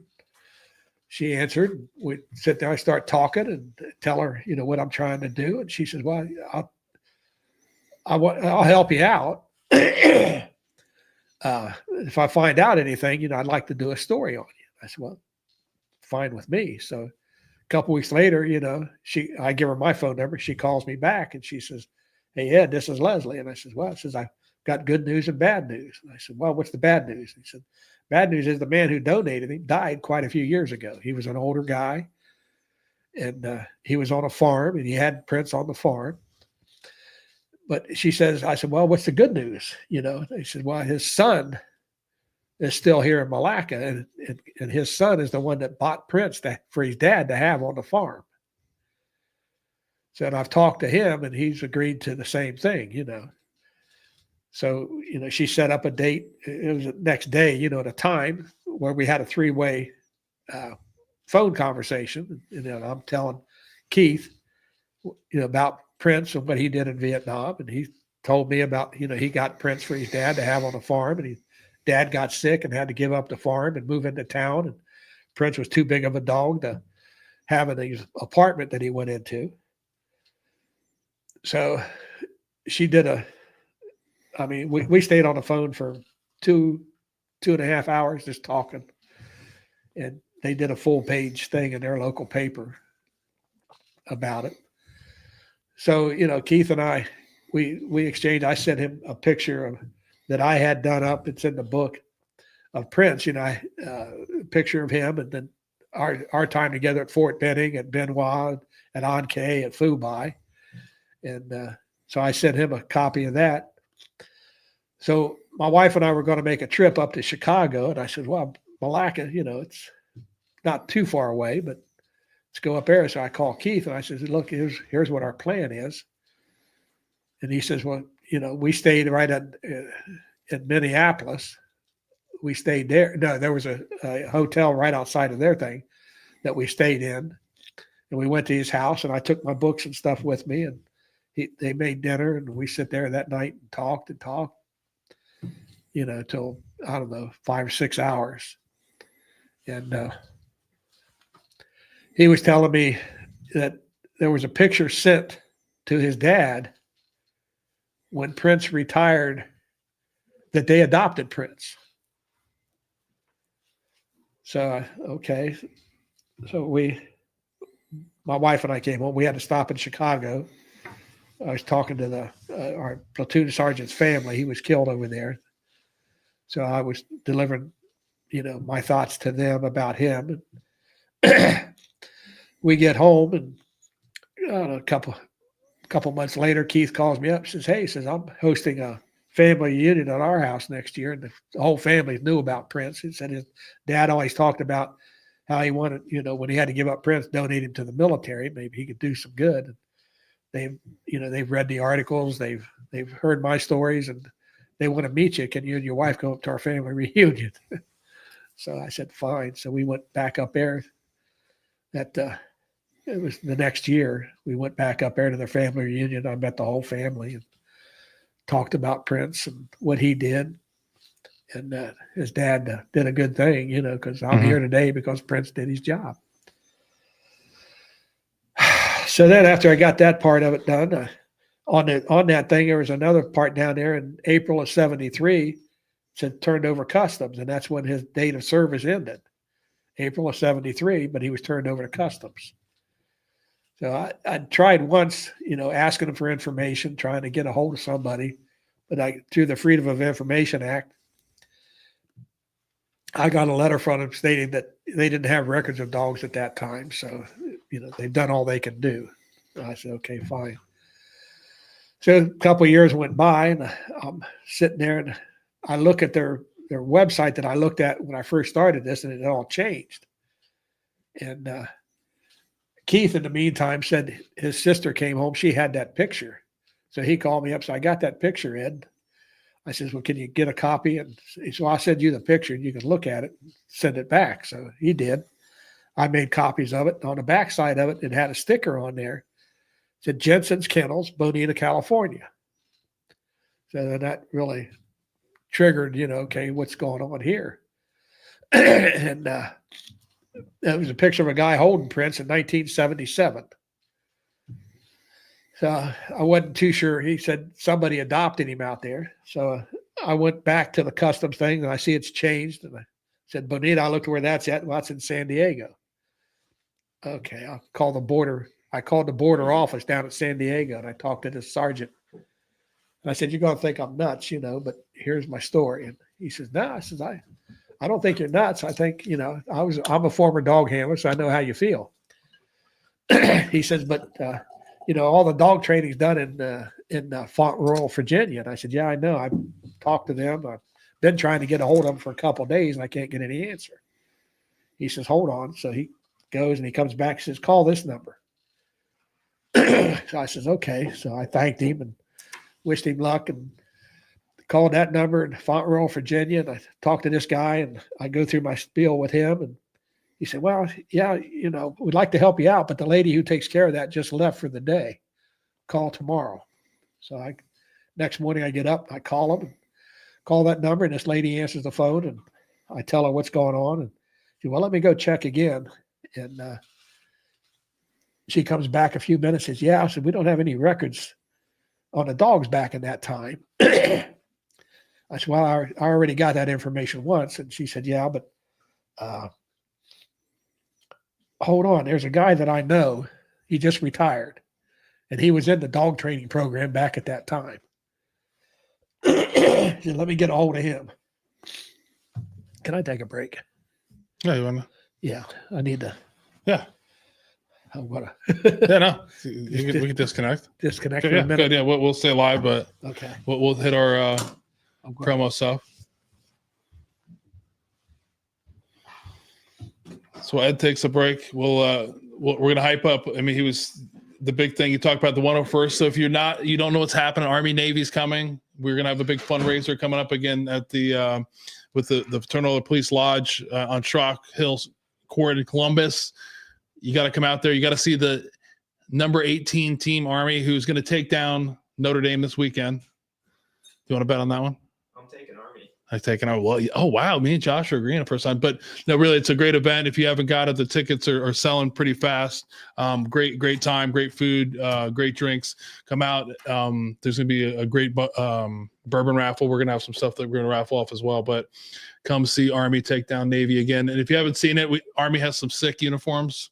The Navy ones, they're all right. But come out and join us. We'll be posting this along there. If you have any questions about that, you can hit any of us up. And then we're looking good on guests coming up. We're filled out through April, up until April. So we have a slot open April 3rd if you want to come join us. We're going to end the bang. We got two more episodes end of the year. We're going to have Melissa on and then Bobby to round out season 3. So if anybody that would be a good guest, or you want to be a guest, please hit us up. We'd love to have you in and share your story. So, am I missing anything else, Josh? What's that?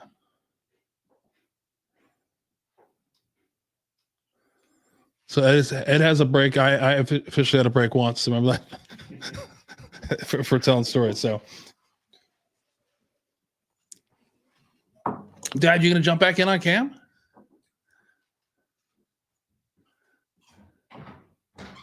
Ed's coming into us. He made it. He made it.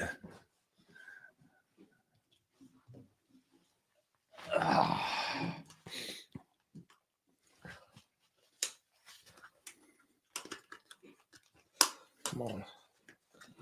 Work with me. There you go. Thank you. No worries. No worries. Okay, where was we at? So the lady's hooking up with a friend who retired. Yeah. She says, I know this guy. Says he might be able to help. So I said, well, give me my name or my email, my phone number. So a couple hours later, my phone rings, and this guy on the other end, he said, this Ed Reeves. And I said, yeah. I said, this is Ron Kennedy. I said, oh, okay. I'd worked with a guy named Ron Kennedy at the post office, and he retired. I said, I haven't heard from him in a few years. So I thought it was him calling. And I'm talking to him, and I says, well, how you doing in retirement? He's, pretty good. Yeah, I'm living on the Ohio River. And he said, Margaret called me. I said, Margaret? She said, yeah. So from Customs? I said, oh, you're a different Ron Kennedy. So, we got talking, and I told him the story, what I was looking for. And he said, well, he worked with a dog named Prince in Customs. He said, do I have a picture? So I said, yeah, He said, well, email me a picture. So I emailed him one, and he looked at it. He said, that's not the Prince that I had. He said, wasn't my dog. So, I said, well, I got a picture here, and on the back of it, it said Jensen's Kennels in Bonita, California. He says, yeah. I said, I know them. They took care of our Customs dog in San Diego back in that day. That's where we took the dogs when they weren't working. They had a kennel, and they showed dogs. They showed Afghan hounds. So I said, well, he said, Don and Georgina. I said, well, I've been looking it up, but I can't get I got a phone number, but, it might be an old one. This is from a picture in 1977. This is 2008 now, I think, or 8, I think it was. So he says, well, I said, look up, try this Jensen's kennel and see what you can find out there. So I did. He says, sorry, I can't help you any more than that. It wasn't, he's not the same Prince. So I says, okay. So when I wrote a letter the day before to this Jensen's kennel and mailed it to Bonita, California. But then I got the number, and when I called it, this lady answers the phone. And I said, you're going to think I'm nuts, but I went through my story with what I was trying to find out. And she says, Prince, huh? I said, yeah. I said, he was with Customs. And she said, yeah, I knew Princey well. I said, what do you mean?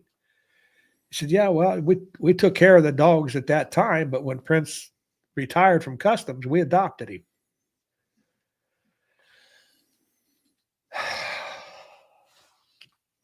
I said, what do you mean you adopted him? And they said, well, they didn't know what to do with him, and he was a good dog, so we decided to keep him. And I sit there. I said, "You're kidding me." And she said, "No." I said, "We had him for." We had him for a long time. I says, "Well, when did he die?" And she says, "Hold on a minute." She comes back. She says, "He died in 1983. He was born in '68 in Malacca, Minnesota. He died in 1983 in Bonita, California. 15 years old." I'm sitting there, and I'm speechless. She says, "You okay?" And I said, "Yeah, I'm just trying to get myself together here." So I go on about Prince and what he did for me. So I heard he was trained to find things in the Army, but it was things in the water. I says, well, wasn't really in the water, but he found things. So she says, "Well, do you know who his handler was when he retired?" And I said, "No." And so she gave me the handler's name, Jerry Stakowitz. Said he's the one that brought him in when he retired, and we adopted him. So I appreciate that. So she said, "Well, I got to get back to work. I'm still." We'd talked for over an hour, and we hang up, and so I call Ron back, and I said, well, I got hold of Georgine. She said, well, how's her and Don doing these days? I said, well, Don's not doing, she says he's not doing real well. He's got Alzheimer's. Said, but she said she's doing great. They're still showing dogs right now. And said, she told me the handler's last name that had Prince. Said, Jerry Stackowitz. He says, Jerry and I, we worked together for years down there. He said, I know him well. I says, well, can you get a hold of him? He said, yeah. I said, give him my number and stuff. So we hung up, and I don't know, an hour later, I get a phone call and said, this Ed Reeves? I said, yeah. I said, this is Jerry Stackowitz. He lives in San Diego, California today. So we went back and forth on Prince, So he said, you got any pictures of Prince in Vietnam? And I said, yeah. I said, you got any pictures of him with your work? And he said, yeah. So we emailed each other the pictures, and we're looking at them. And a couple of days, we got this a couple of days later, we got back together again. And I said, well, when I look at the pictures with you, I said, the biggest difference I can see is the working conditions. He had a hell of a lot better working conditions with you than he did with me. And he said, yeah, from what I seen in the pictures. So, we talked for quite a while. And so in 2018, we had a reunion in San Diego, California. So they had the dates all set up. So I'd made my reservations. I was going to go out a day early. So I called Jerry and I said, Jerry, I said, we got a reunion in San Diego on these dates. He says, can you come out a day early? I said, I was hoping you'd say that. I already made the reservations. So he said, I'll pick you up at the hotel. Call me when you get in. So when I got in, I called him, and he came right over and picked me up. And we went around to where they worked at the border. And of course, it all changed now. They were upgrading the San Diego border. It's supposedly the largest border crossing area there ever was or ever is. So we still communicate today through text or emails and stuff. He sends me stuff. I send him stuff. But that's my story with Prince. The only thing could have made, 4,244 dogs that served, only 204 left Vietnam alive.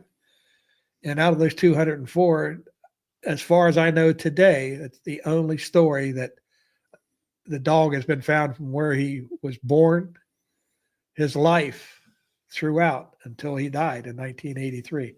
I've got a picture on my phone of when Jerry took me around. He took me up to the kennels, but they weren't home that day. They knew I was coming, but something might have happened and they weren't right there. But he said, over here is where they always buried their dogs. Mm-hmm. And I got a picture of a nice, beautiful palm tree that's sitting there. So I told my family, when I die and I'm cremated, you can spread my ashes out there and I'll be back with Prince. Yeah, and I can see the emotion you had in that. I think a lot of it, that's a testament to you and your hard work of trying to find him. And what Ed's talking about, this is the book. It's on Amazon. It's a quick. It's not on Amazon. I thought it was. Not anymore. It's out of print right now. Out of print. Yeah. Okay, sorry, I didn't know that. Yeah, I blew it. I got a post coming. I'll take it up, but we can figure it out. You can copy it. It's a great book. My search for my Vietnam Scout dog Prince. Some great pictures in there. Ed's looking young in some of these pictures. I'm like, look at that hair he's got. I'm only 20 years old. Look at that hair you got in some of these pictures. Why do you think I wear a hat now? Yeah, it's like, oh, look at him. But no, if you, awesome book. I didn't find out that Ed wrote this book until 8:00 last night. He forgot to tell me that part and all the information I asked him, but we found out thanks to, we got some inside info. Got some. Your man hooked me up with it, which is good. So great book. That story, yeah, and I think a lot of it, like you said, is a testament to all the hard work in your search to find him and tell his story. I think that's important to, it's only one story, but I think it represents all the, how I look at it is it represents all the scout dogs that were doing that mission at the time. So when I wrote the book and after I got it published, of course the publisher went out of business almost immediately and left everybody there in a tizzy. But I give a book to Warren Motts. I volunteer at Motts Military Museum, and I give a book to him, and he gave it to his wife, and she read it, and she gave it to her daughter, and she read it. And both Daisy Motts and Lori Motts, said they got together and said that we got to do something for the war dogs of Vietnam. So that kind of started our I don't want to say ordeal, but trying to Project, do something, yeah. project to do something to commemorate to the war dogs of Vietnam. Did I send you a picture of that? Yeah, I did. I think that's on there. But I think one of the cool things about what you talked about is one of the interesting things about what's going on the time frame that you were searching for prints. There's a lot of things that were going on about what happened, and I don't want to dwell on and I mean it fucking sucks if you really read about it, whether you like dogs or not. What happened to these dogs was really not a really good move, especially in the history of what happened. But in 2000 was interesting what happened with the big thing about all these dogs being abandoned and not being able to be reintroduced into society. There was some guys like Ed made a big made a fuss about it, and some things changed. So due in part to your guys' collected efforts, the Robbie's Law was passed in the U.S. Congress in 2000. Since then, it's a law now that no adoptable dogs are euthanized at the end of their military service. Instead, they're offered first to former dog handlers, then to law enforcement, and finally to qualified families who undergo a very rigorous screening process. So all those things that you guys are doing, I mean, yeah, it's one story that you stole with Prince, but guys like you,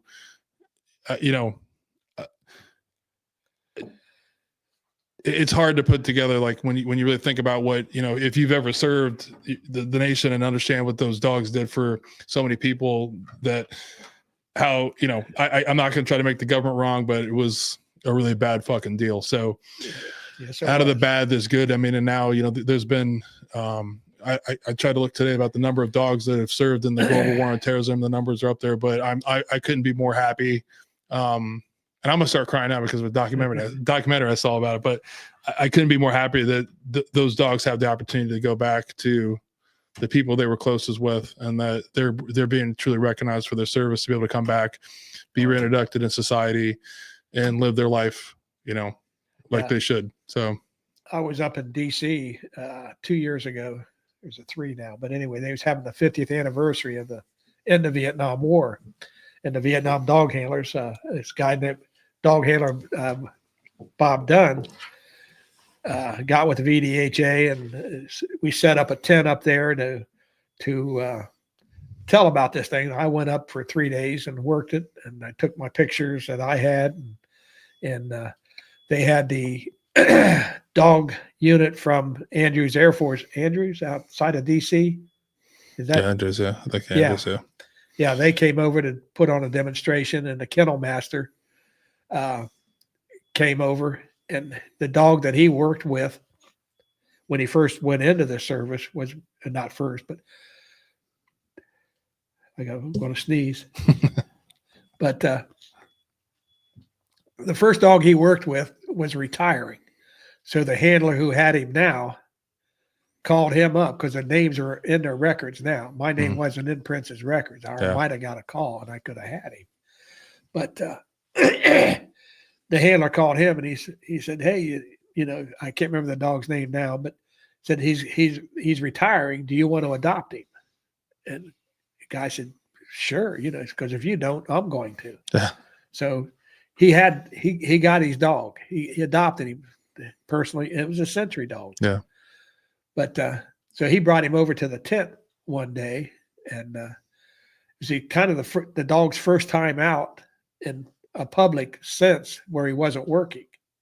So he was kind of leery, being a Century dog. So we're sitting there, and we're talking, and the dog's, we're not sitting, we're standing. The dog's between us, and all of a sudden, I don't know where this little kid came from. This little kid, about 3 years old, come up, wrapped her arms around that dog, and that dog just sit there and looked.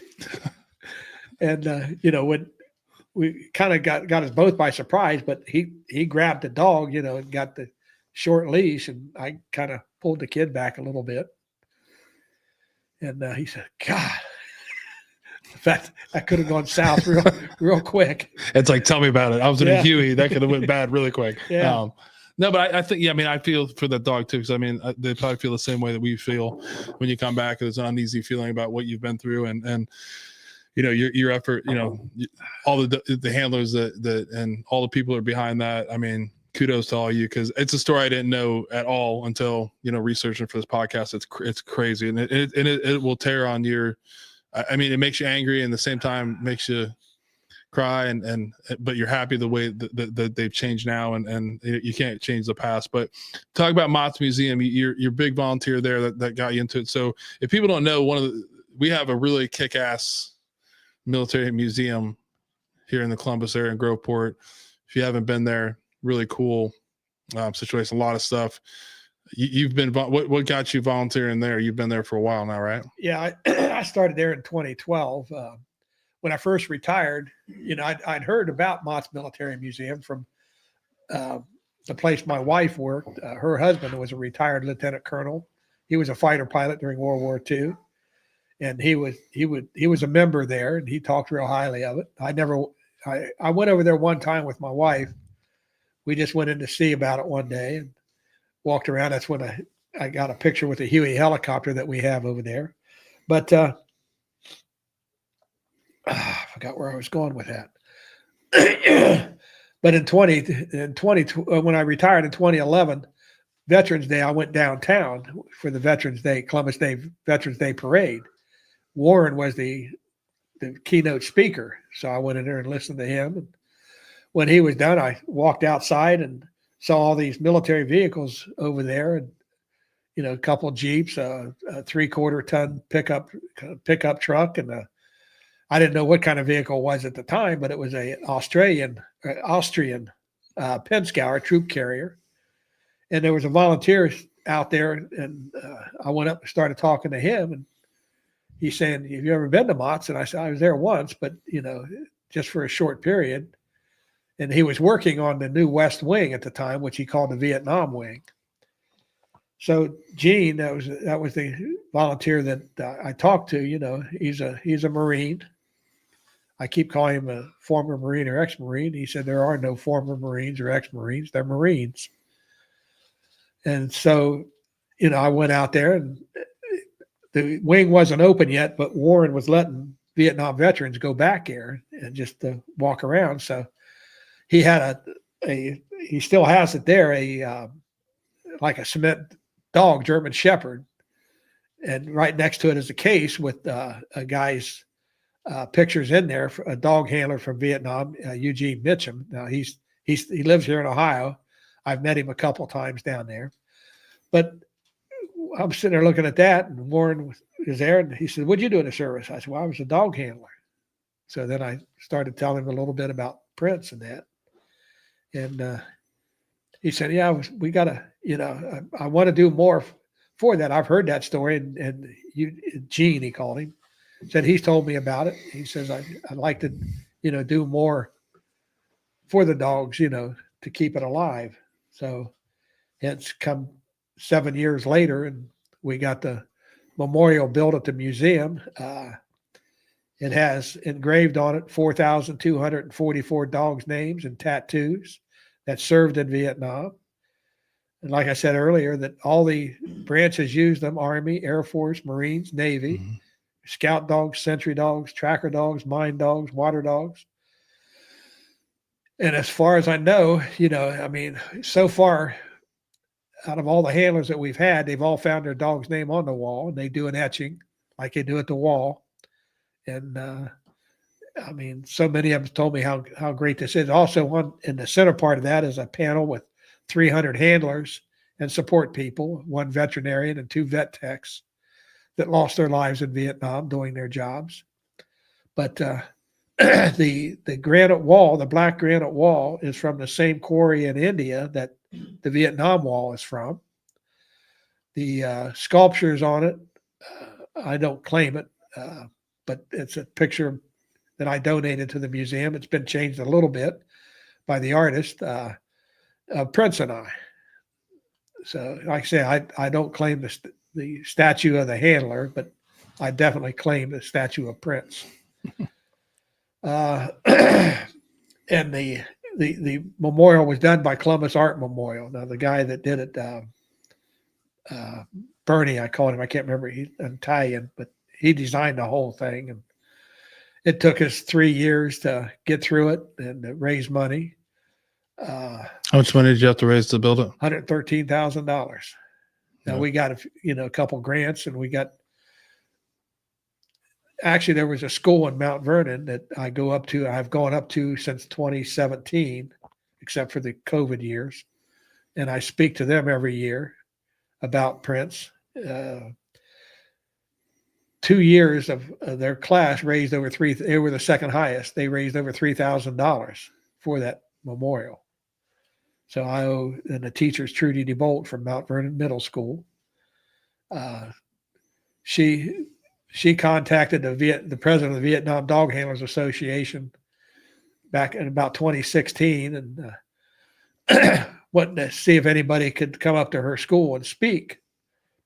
So he said he'd check into it. I get a phone call and he said, hey, Ed, it's Perry. And I said, yeah, how you doing? Pretty good. He said, I've had a request from a teacher in Mount Vernon, Ohio. You know where that's at? And I said, yeah, it's about an hour and a half from here. He said, well, she wants would like to have a handler come up and speak to them about, their experience. Would you be willing to do it? And I said, well, I guess I could, but he says, well, check into it and see what you can do. And he gave me her number. So I called her up and said that I had just had a call from Perry Money. And so we talked and it started a great relationship. I'm due to go up there. I think she's going to have it in January this year, but I go up and tell the story about Prince. And about every year they've come up with something new. Now, if you've ever been to Mount Vernon, downtown Mount Vernon, they have a what they call a dog fountain. And this lady up there saw it, this kind of the same thing in Toronto, Canada. And it's just a big fountain. It has all these different dog breeds, and they're all blowing out water into the middle of it. It's really, really unique, and it's really nice. It's kind of a nice place to sit if you like to hear running water. I know what happens every time I hear running water, but we saw it on the podcast. It's all right now. So, anyway, this is in 2018. I went up there to speak, and she informed me after I got finished speaking that the class has got together and they raised money and they got a surprise for me.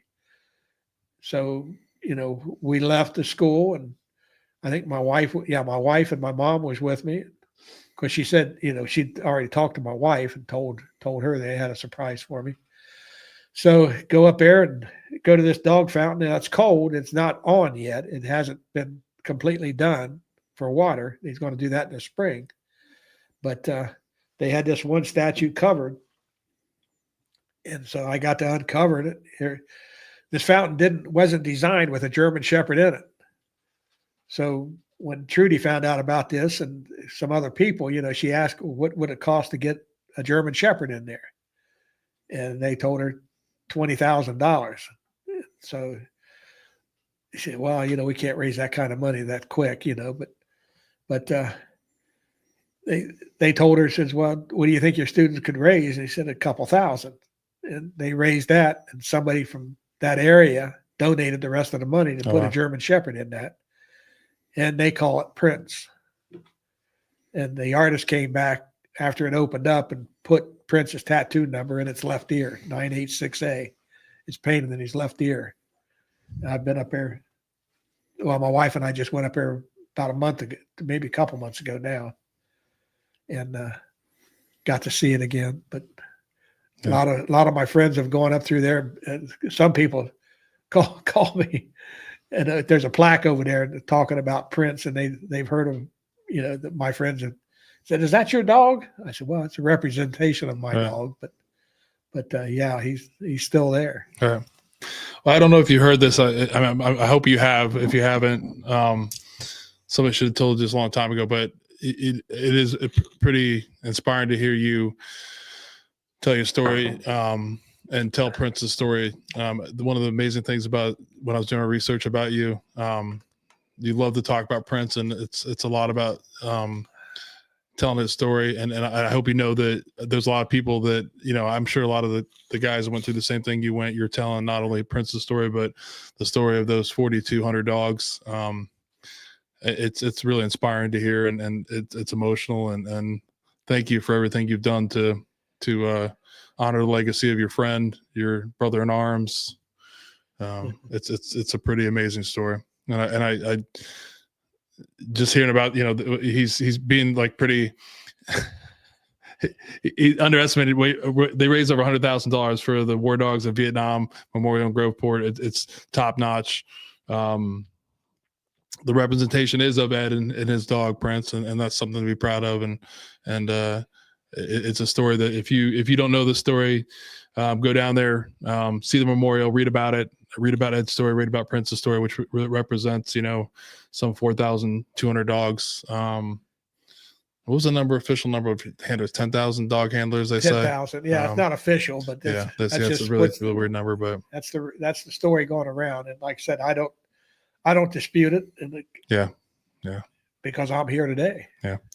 So there's a question I have, and I hope this gets. I've been waiting to ask this question about him. So I know Prince passed away. I didn't actually know that Prince. I didn't know about the book. You kind of left me hanging a little bit. Luckily, I found out from some stuff. Sorry. I wasn't. If you would have told me Prince didn't make it, I would have been upset.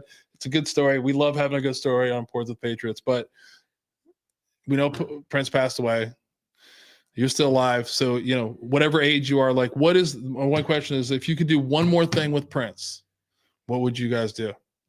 I hope it isn't going on patrol in Vietnam. No. No. I mean, what would you, if you had him, you're young, like, let's say you're 35-year-old Ed, because what he hasn't told you, he likes to go whitewater rafting. He's a pretty active dude. So 35-year-old Prince, say, 35-year-old Ed, 10-year-old Prince, what are you guys doing for, like, what do you see? What would be the most awesome thing for you? Oh, what do you want to do with him?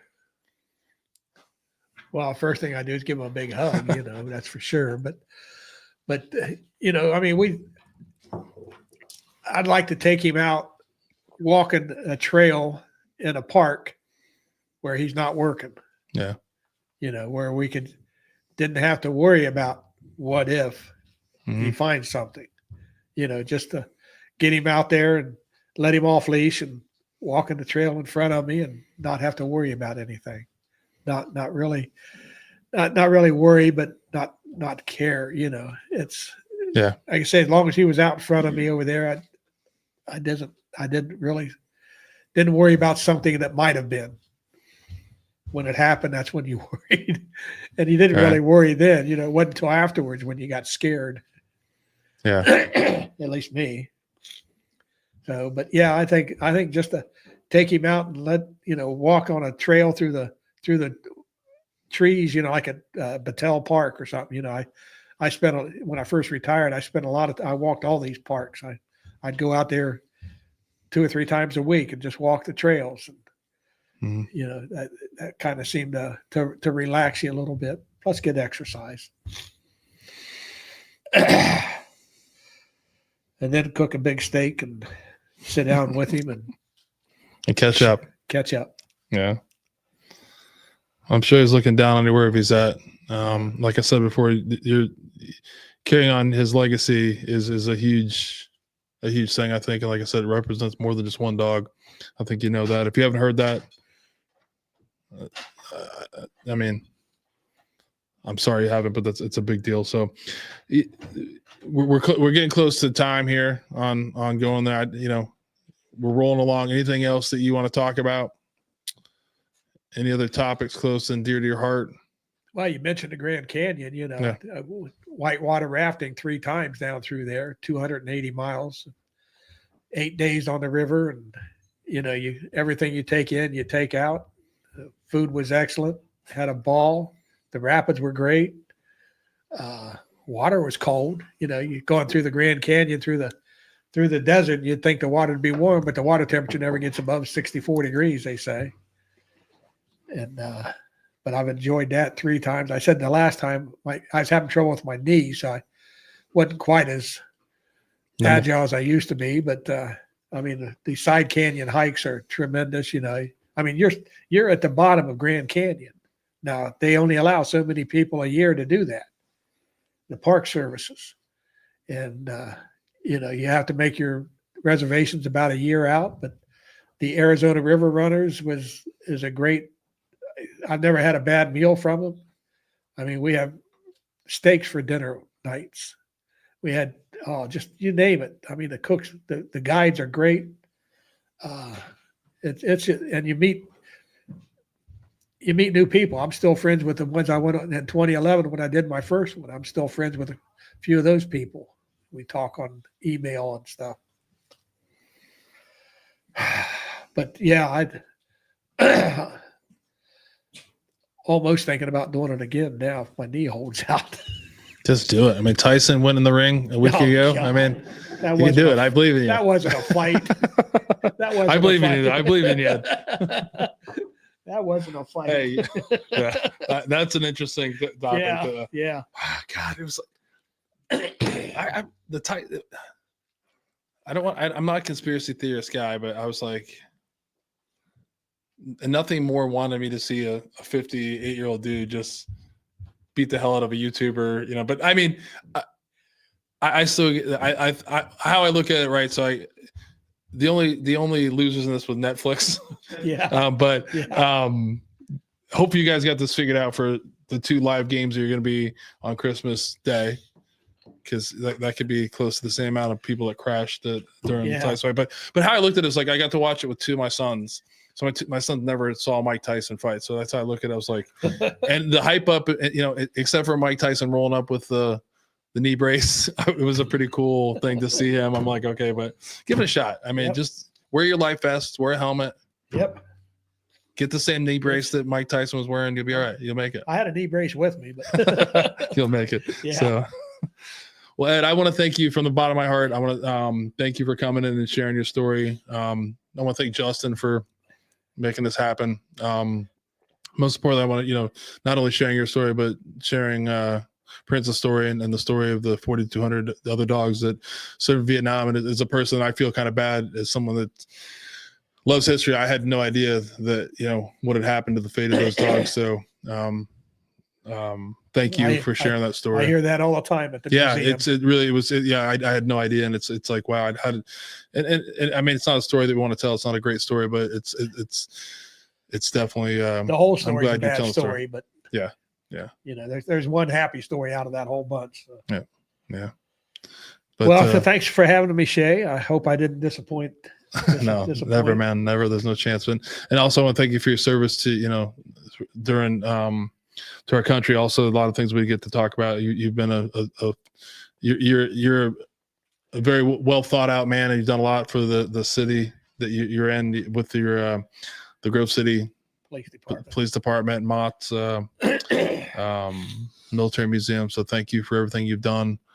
And it's been an honor to sit down and chat with you and like I said, hear your story and hear Prince's story. So we're going to get to the not so great part of the night, unfortunately. So we're going to honor a service member who unfortunately took his life. And tonight we're going to honor U.S. Army Specialist Joshua Lee Ombig, 22 years old. Josh was born on November 18th, 1983 in Gillette, Iowa.